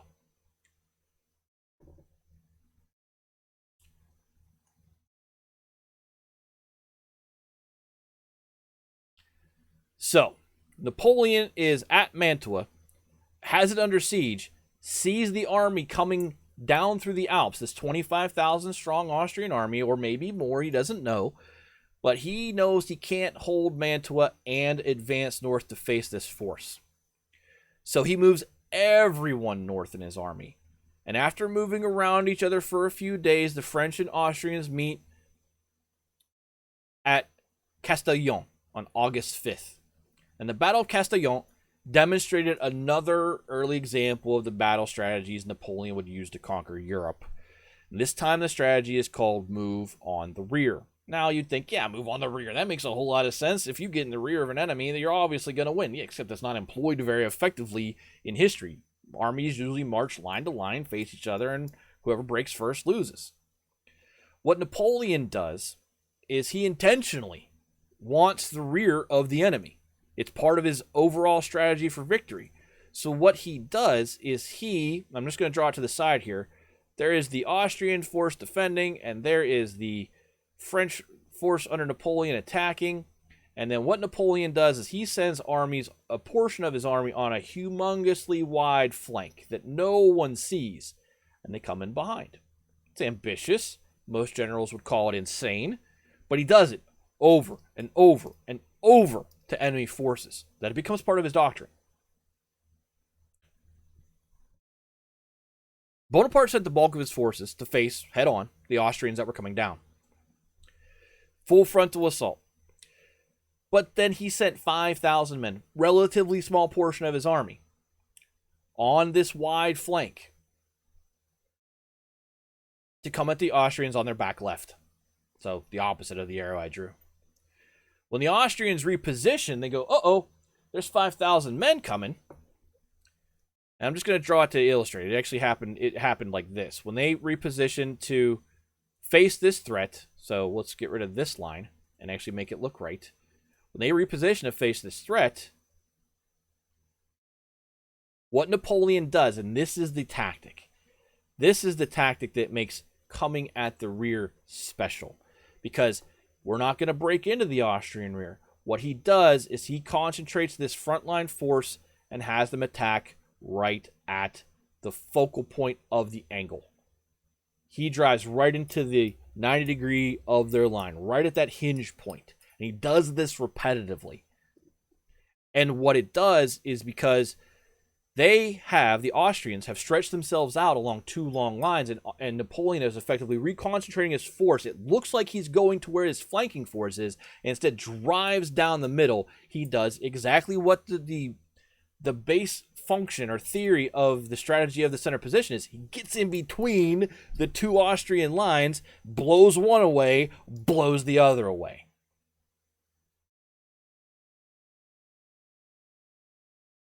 It forces the Austrians at Castellon into a majorly disorganized retreat. The Austrians pulled back to the north. In the meantime, they had kind of managed to get a couple of divisions around Napoleon down to Mantua to reinforce and resupply the garrison there, trash the French fortifications which had to be abandoned, and drag some of the heavy guns Napoleon had been forced to leave behind inside of Mantua's walls.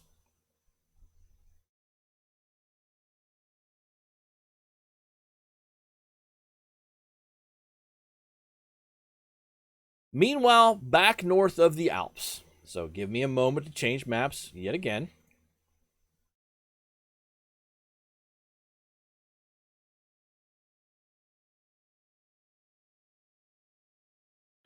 Meanwhile, back north of the Alps, Moreau was now crossing the Danube himself. He was following Charles's force, the wrong decision, south of the Danube. Going deeper and deeper into Austrian territory and further away from Jourdan, which is when Charles got the break he had been looking for. A cavalry officer of Charles's army, who had been scouting Jourdan's movement in the north, recognized an opportunity to hit Jourdan's rear flank because they had all advanced so far in. And remember, there are troops all over the place of the Austrian army. There are some concentrated forces, but Charles didn't waste any time. When he got this breathless report requesting 10,000 men from this cavalry officer saying, dispatch these guys immediately and we can break Jourdan, defeat him so heartily he cannot be reinforced, he'll have to withdraw. Charles didn't waste any time. He sent 30,000 troops around Moreau, and he left about 27,000 men down there with Moreau, giving Moreau something to think, hey, they're still here. But 30,000 men flanked back north of the Danube. And they hit the spot that was outlined in the cavalry report exactly, and it did exactly what it promised to do. On August 24th, at Umberg, which you should be able to see on the map on the extreme right side, this force hit Jourdan straight on. And while that battle was unfolding, sorry, let me rephrase this. There was an Austrian force at Umberg, which Jourdan hit straight on. As that fight was unfolding, as Jourdan was trying to take Umberg, this force of 30,000 men of Charles's from the south hit him in his rear flank, did exactly what it was supposed to do, turned Jourdan's flank completely, and Jourdan had to break off at Umberg and head back west. He was running toward the Rhine because his army had been hit really bad. This retreat by Jourdan was harassed the entire way. And you can see that on the map, where from Umberg, you can see Jourdan start racing all the way back. All the way back. The whole way back, Charles is harassing him, trying to deplete his army, because as we've talked about, once you break an army, you do the most damage when an enemy's in retreat. The decisive battle in the north came at Würzburg on September 3rd, which you should see kind of in the middle of the map right now. Jourdan turned around to face Charles, who was pursuing him, and struck what he thought was an isolated Austrian division advancing on him. It turned out to be a well-supported and well-reinforced forward unit of the entire army under Charles. The battle at Würzburg ended whatever hope Jourdan had of staying on the east side of the Rhine. And he was forced to take the red track that you see all the way back across the river. Again, being harassed in small battles across the way, but Würzburg is the moment where Jourdan made a mistake, thought he had a small Austrian force in front of him, turned to face it, and it actually was still the entire Austrian army under Charles. When word reaches Moreau that Jourdan had not only been turned around, but was in full retreat back across the Rhine River, Moreau looks around and says, uh-oh, I'm south of the Danube. I have no support. I'm really isolated. He realized he was too far ahead in enemy territory, completely isolated, and so he turns around, recrosses the Danube, and heads back for the Rhine himself. So by defeating Jourdan at Umberg and then sealing it at Würzburg, Charles turned another army to his south around because they had never linked up. Had they linked up, he would have never been able to do any of this. Moreau was well aware that he needed to make it back to French territory before Archduke Charles could swing down from effectively Würzburg and cut him off from the river, basically get behind him. Moreau was forward of that position. Where is he at on 1 September? Langenbruck. Where's Charles? Würzburg. Had Charles swept down south and got behind Moreau, Moreau was cut off from France. The whole 70,000-ish army is cut off from France. Moreau goes, uh-oh, and he realizes he's got to get back west. There's a dicey moment for Moreau when the territory surrounding the bridgehead that Moreau had initially decided to cross the Rhine at was kind of covered and he couldn't do it. which is, so this is going to be one of those ones I struggle with, at Emmingen. And then he finally got across the river on the 24th of October at Schlieffen. I can't pronounce all of these correctly, and I'm butchering it, and I apologize.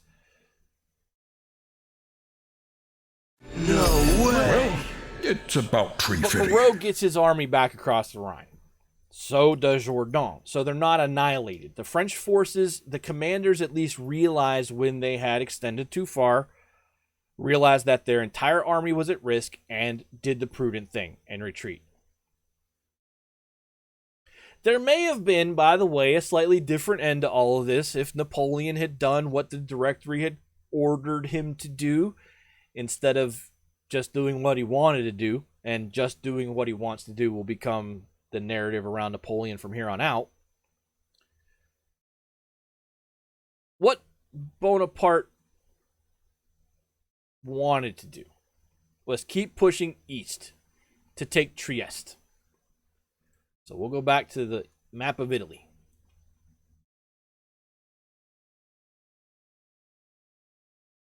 And then we'll zoom it out. Napoleon wanted to move on Trieste, all the way over extreme eastern Italy.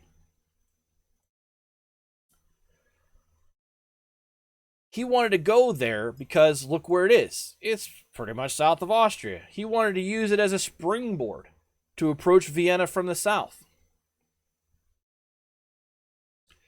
But when he asked for reinforcements to accomplish this, the Directory looked at his plan and said, "You're crazy." And instead, they ordered him to move north into Germany to support Moreau. And Bonaparte almost followed those orders. But then he didn't. So just as Jourdan was getting beat at Würzburg, Bonaparte starts advancing north. His advance just so happened to coincide with a second Austrian attempt to come down and relieve Mantua. And that Austrian relief army was divided in two.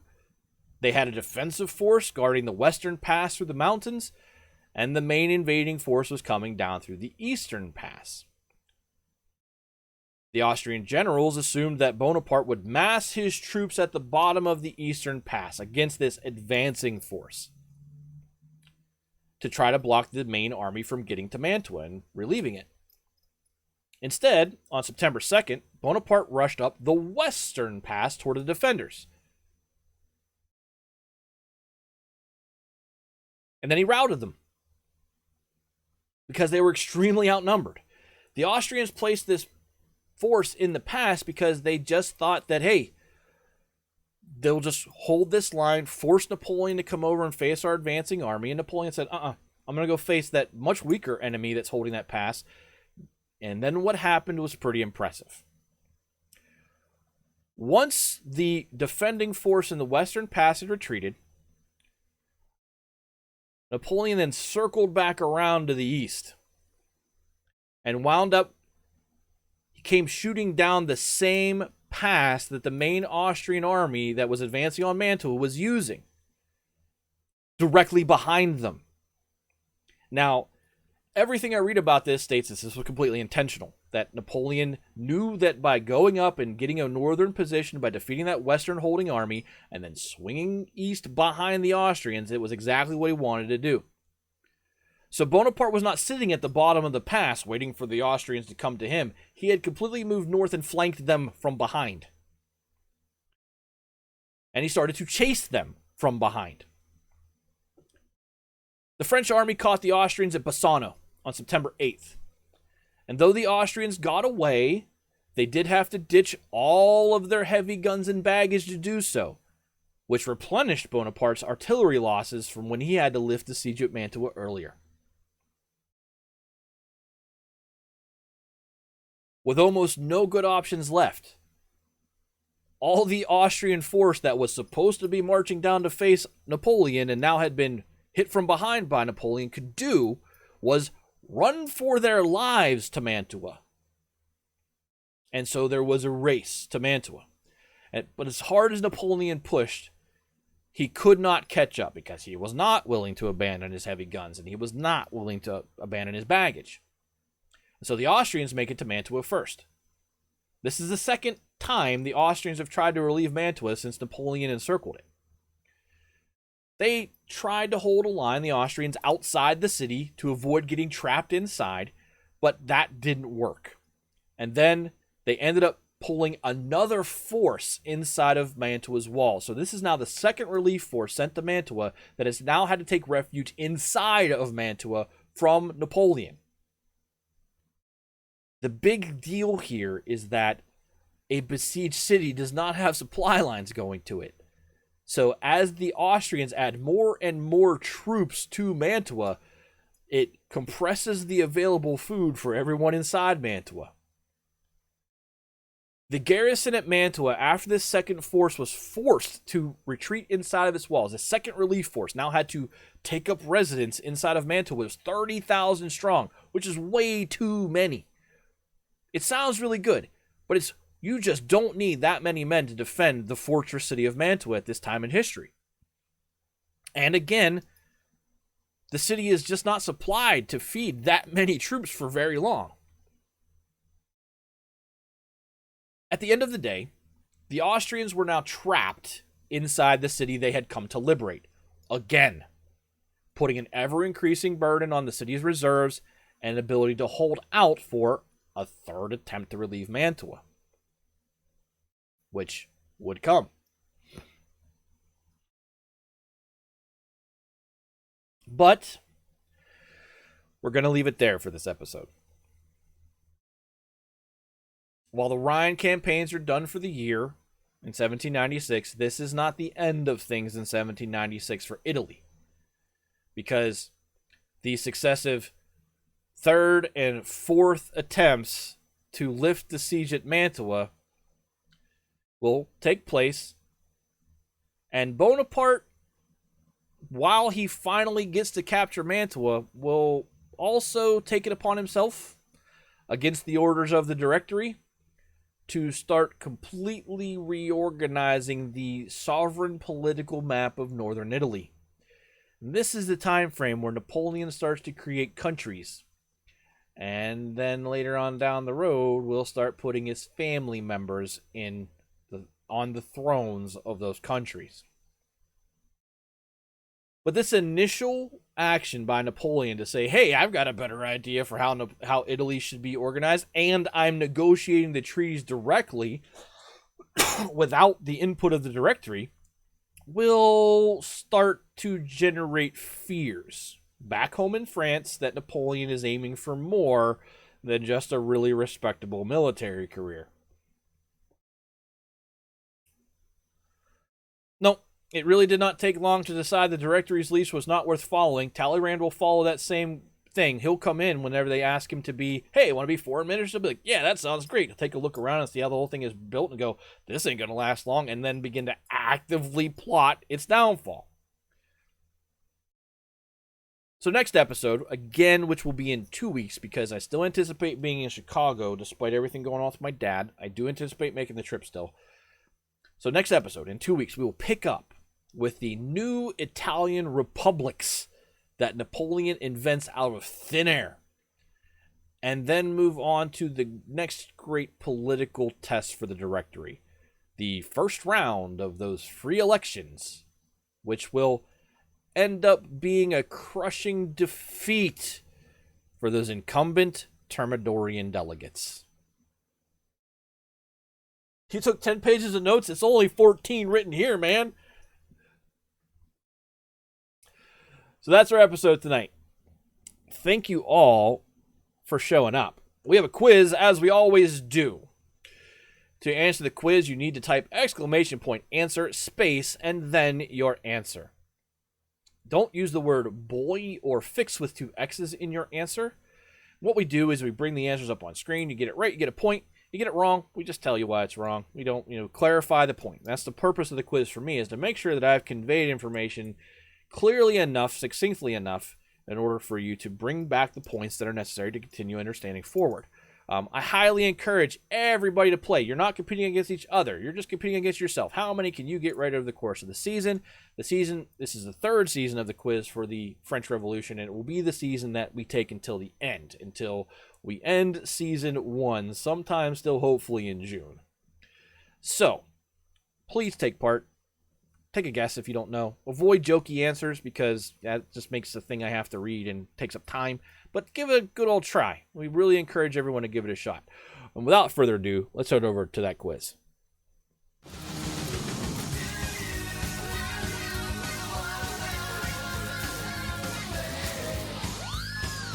As always, last week's last question is still on the board.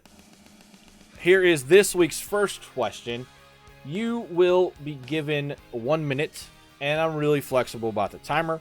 Once I finish reading the question.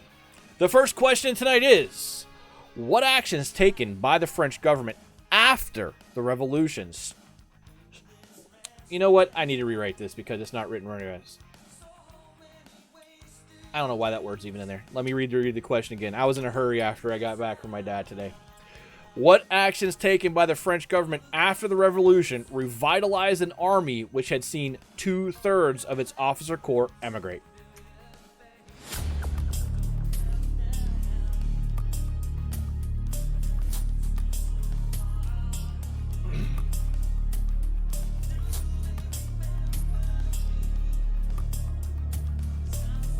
What actions taken by the French government after the revolution revitalized an army which had seen 2/3 of its officer corps emigrate? Gilly is in, and Gilly has the answer. There's a reason why I always harp on these things, because they're important for the long-term history of the world. Berlin is in.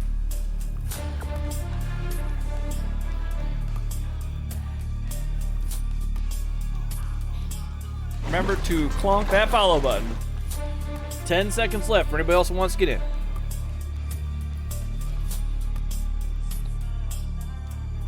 Berlin, I'm going to tell you that your answer is the answer to the next question. So I'm going to bounce that question to the bottom. Skinja, welcome in. So the first answer comes from Gilly. The Levée en masse and the amalgamate. That's the answer. Levée en masse and basically created a military-industrial state in France where everyone contributed to the war effort, and the amalgamate is that pairing of veterans with rookies in order to create a more cohesive fighting force, because even for another 60 years, the idea of military will be units fight, they come out of a town, they fight together. The French were already way past that. So Gilly gets it correct. Berlin's answer. Give control to the generals. You're referring to the post-Thermidorian representatives on mission no longer being the overall political commissar generals, but giving control of the armies back to the generals. That is not what revitalized the army. That did something different. Important, but different. So I'm going to skip a question. The next question. Again, a typo, because I was in a hurry. What significant change to the army supply logic occurred due to the horrible state of the French economy in 1795?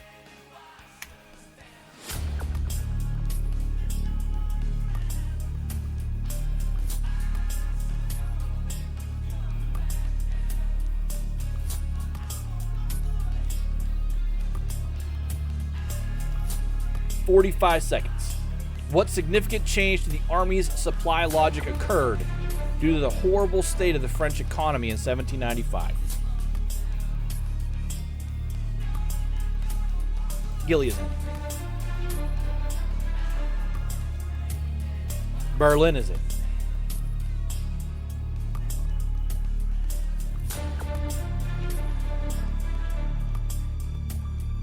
And I'll read my answer first here. I do write down answers. 10 seconds.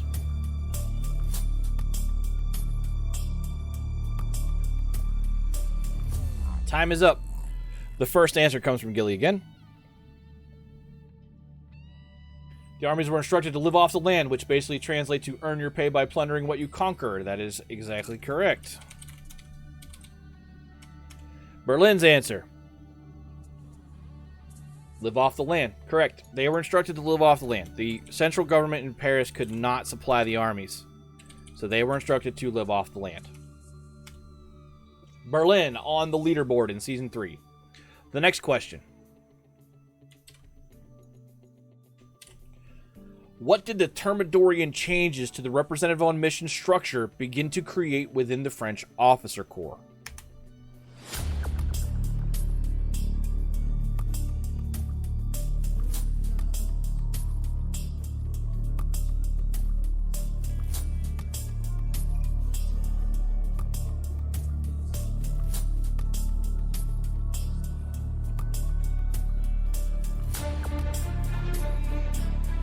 "35 seconds. What did the Thermidorian changes to the representative on mission structure begin to create within the French officer corps?"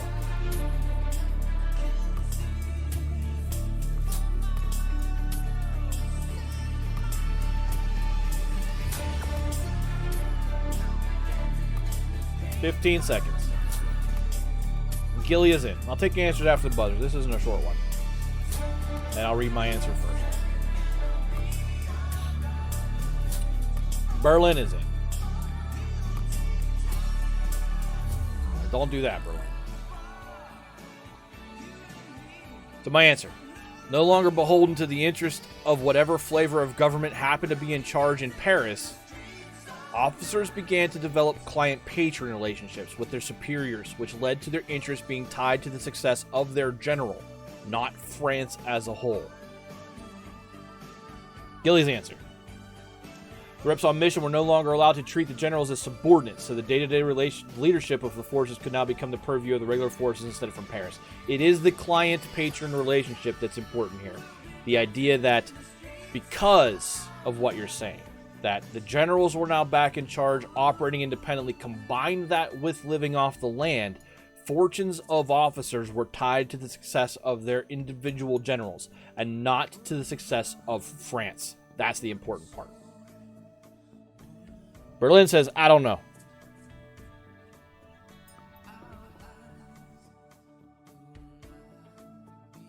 The next question. What was the primary strategy of the Rhine campaign in autumn 1795?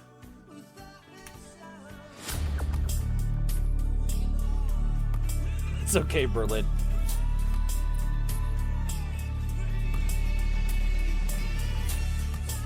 What was the primary strategy of the Rhine campaign in autumn 1795?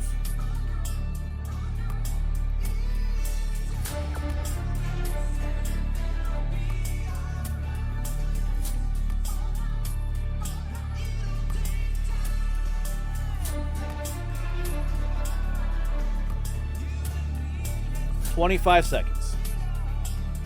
What was the primary strategy of the Rhine campaign in autumn 1795?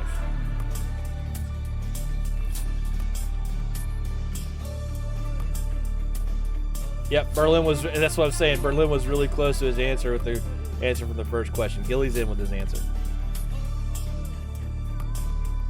That's why I jumbled them up. Gilly, the only one to answer. A double pincer attack on Mainz, M-A-I-N-Z, by the forces of Jourdan and Pichegru. That's correct. One army would come in from the north, Jourdans. The other army would come in from the south, Pichegrus, and they would encircle Mainz from the rear. That is the correct answer. Give a point to Gilly before we move on to the next question. This one should be easy. Could be answered in one word. What was the single greatest contributing factor to the failure of the Rhine campaign of 1795?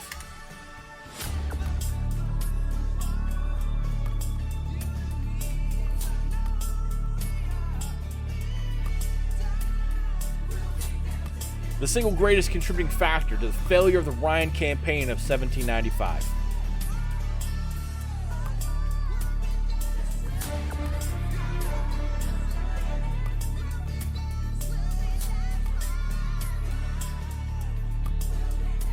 30 seconds. What was the single greatest contributing factor to the failure of the Rhine campaign in 1795?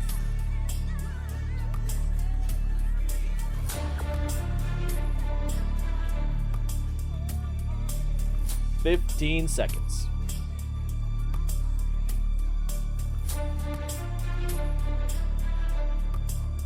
Gilly is in with 7 seconds. Curious how this is a one-word answer. My one-word answer for this is Pichegru.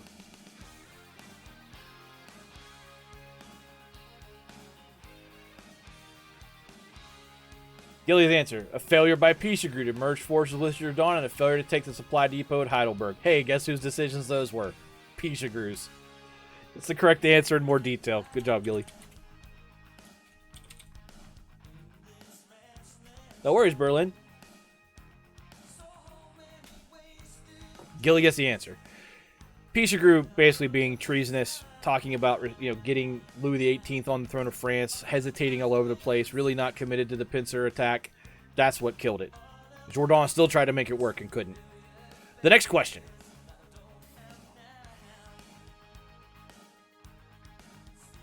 What fundamental Napoleonic strategy was employed when he attacked the Sardinian army in 1796, which forced the Austrian remaining force into retreat?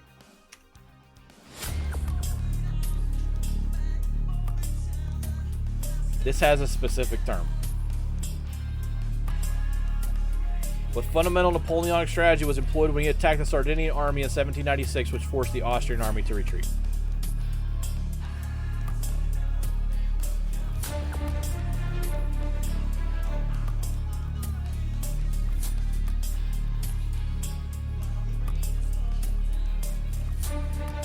$30 seconds.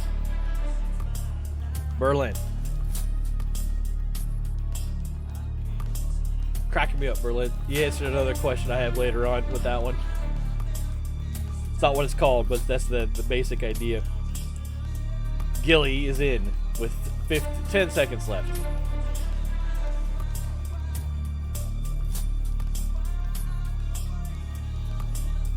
So remember, when Napoleon was coming out under the Ligurian Alps, into the Riviera, west of Genoa, he had two forces around him. He had a Sardinian army to his east and an Austrian force to his west, a Sardinian force to his west and an Austrian force to his east. The Austrians came down with a buffer, and he plunged into the middle of that buffer and the Sardinian army. Blew away the buffer, blew away the Sardinians. It's called the strategy of the central position. Berlin says wide flank. I don't know the specific term. The Lightning Campaign, which split the Sardinian army from the Austrians, preventing them from linking up and allowing him to crush them one by one. That is effectively the strategy of the central position, though I would suggest highly you familiarize yourself with the term, the strategy of the central position, because it's one of those things that's going to repeat itself. He's going to do it a lot.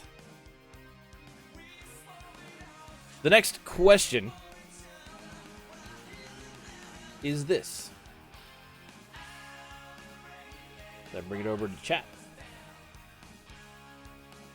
Apart from turning the ragtag army of Italy into a well-supplied and rich fighting force, what other significant impact did Napoleon's 1796 spring campaign have for France?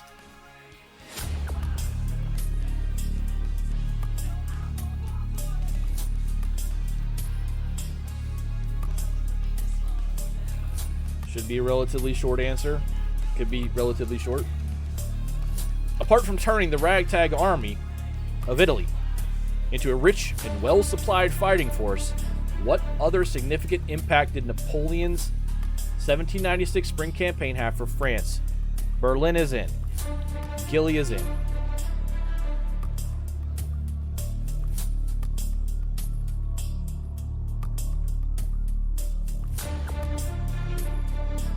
$20 seconds left.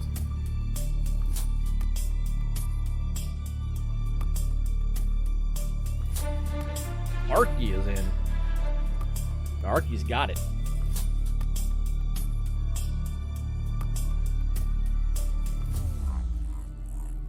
Berlin's answer. Up first, let's remove their debt.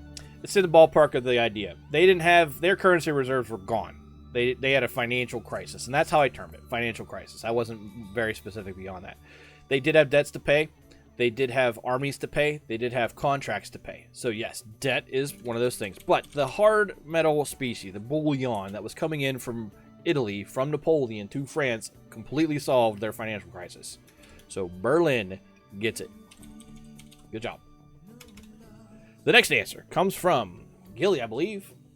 He sent the leavings of his conquest back to Paris and restocked the French treasury in 3 months. Very specific, very accurate. Archie.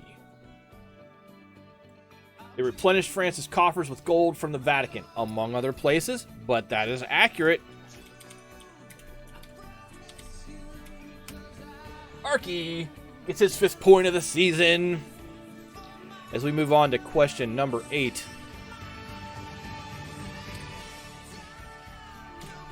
What critical mistake did Moreau and Jourdan make in facing Archduke Charles in 1796?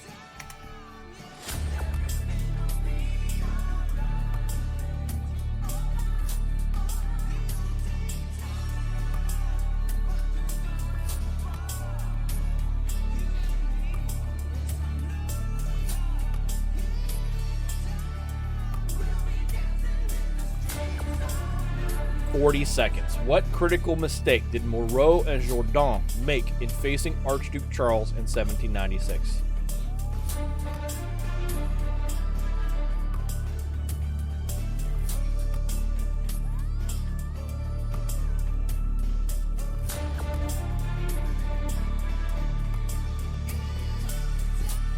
Berlin is in. Gilly is in.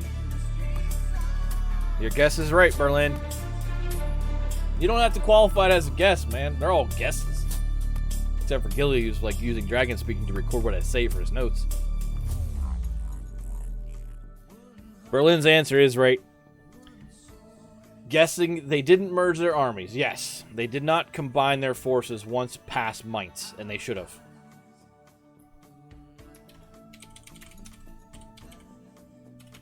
Gilly's answer. Berlin now with 3. Gilly, Moreau allowed Charles to split his forces away from Jourdan, preventing them from linking up, and then Charles routed Jourdan, so they both had to retreat. Yep, that's the entire thing of what happened. But when Charles pulled back from the Rhine, he was able to get Moreau to chase him. Instead of Moreau going, hold on, let's link up with Jourdan and become a super army. And it didn't happen, and so because of it, the French paid the price when Charles effectively just outmaneuvered them. Gilly gets it.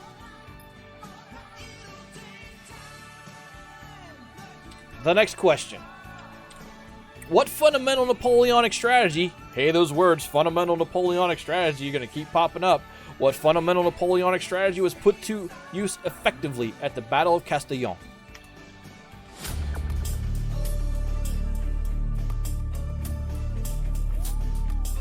No correct answer to still get it done. What fundamental Napoleonic strategy was put to use effectively at the Battle of Castillon?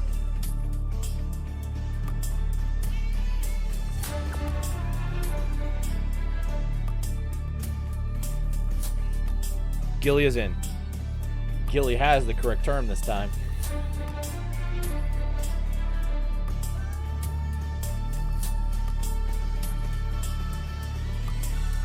Berlin.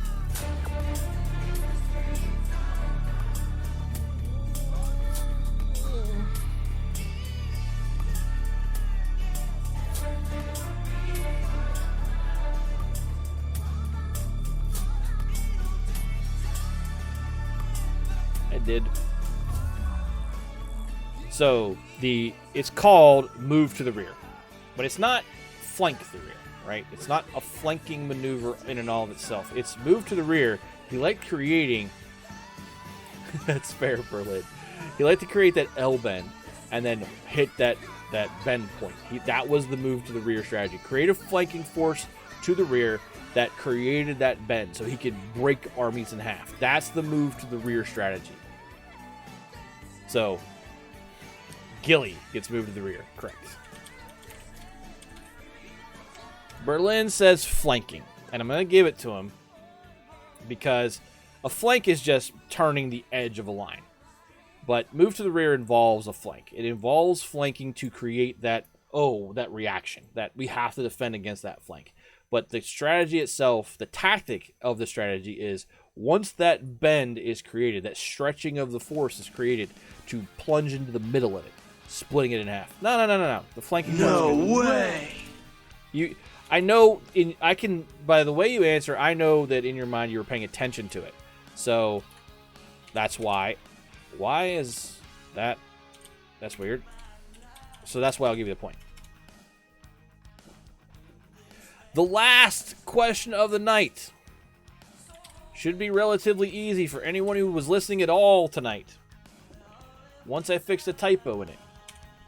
What northern Italian city fortress was the key to the entire Austrian defense of their southern flank? Maybe it's important.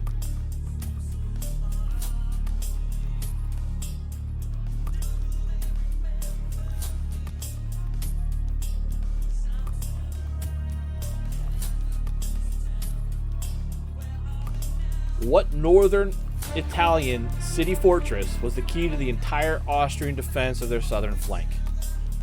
It's going to be important next episode, too.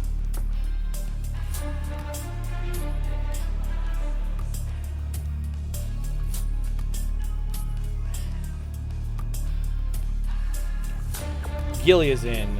Archie is in. Berlin is in with 17 seconds left. What northern Italian city fortress was the key to the entire Austrian defense of their southern flank?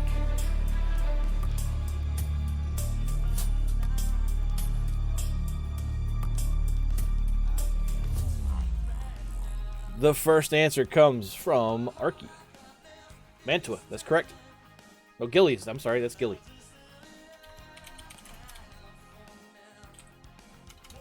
Everybody else say Mantua? It's the only word that is the correct answer. Archie gets it.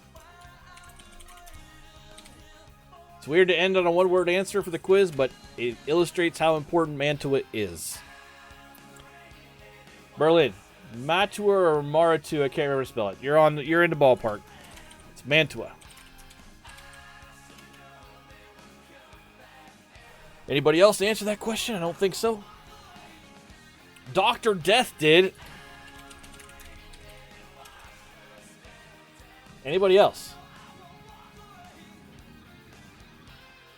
You did sneak in there. Congratulations, Gilly, way out in front now by 11. Let's rock! So next episode, again, will take us back to Mantua. It will take us back to what happens finally at Mantua. We'll dive into Napoleon doing stuff that is way outside what the directory is telling him to do, ordering him to do, or is he is actually empowered to do. But eventually, they'll ratify it. And we're going to go back to France as the directory faces its first crisis. The fact that, remember that royalist desire to take over the directory in its first election? Well, this first free election is coming around for the delegates of the directory. It's not going to go well for the Thermidorians who put themselves into power. Yeah, Napoleon's off the leash, and he's going to stay off the leash. It's an interesting ride to watch him become first consul.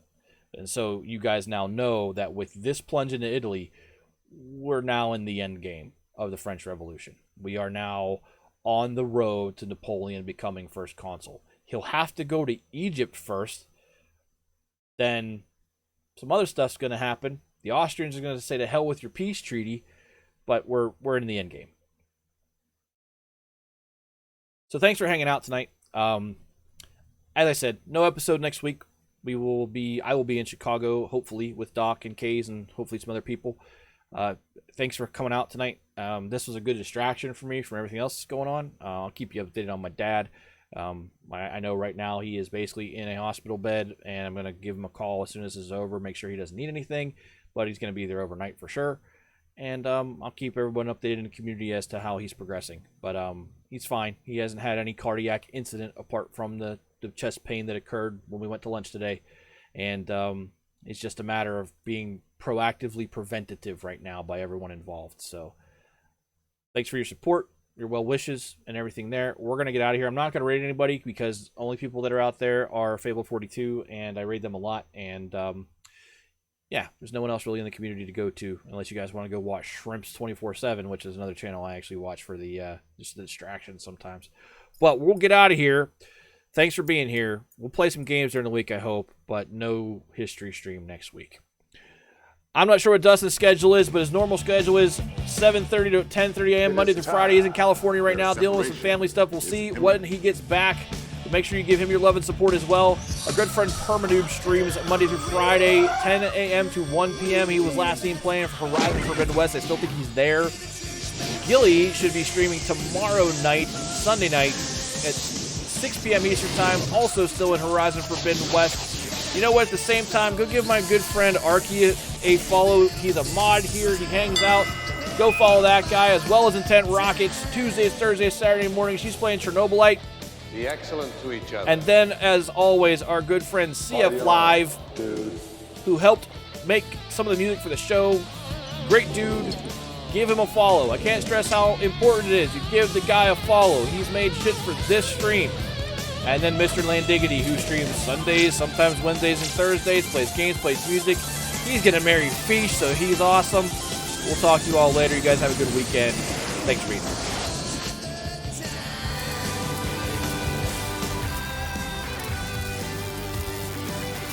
Be excellent to each other.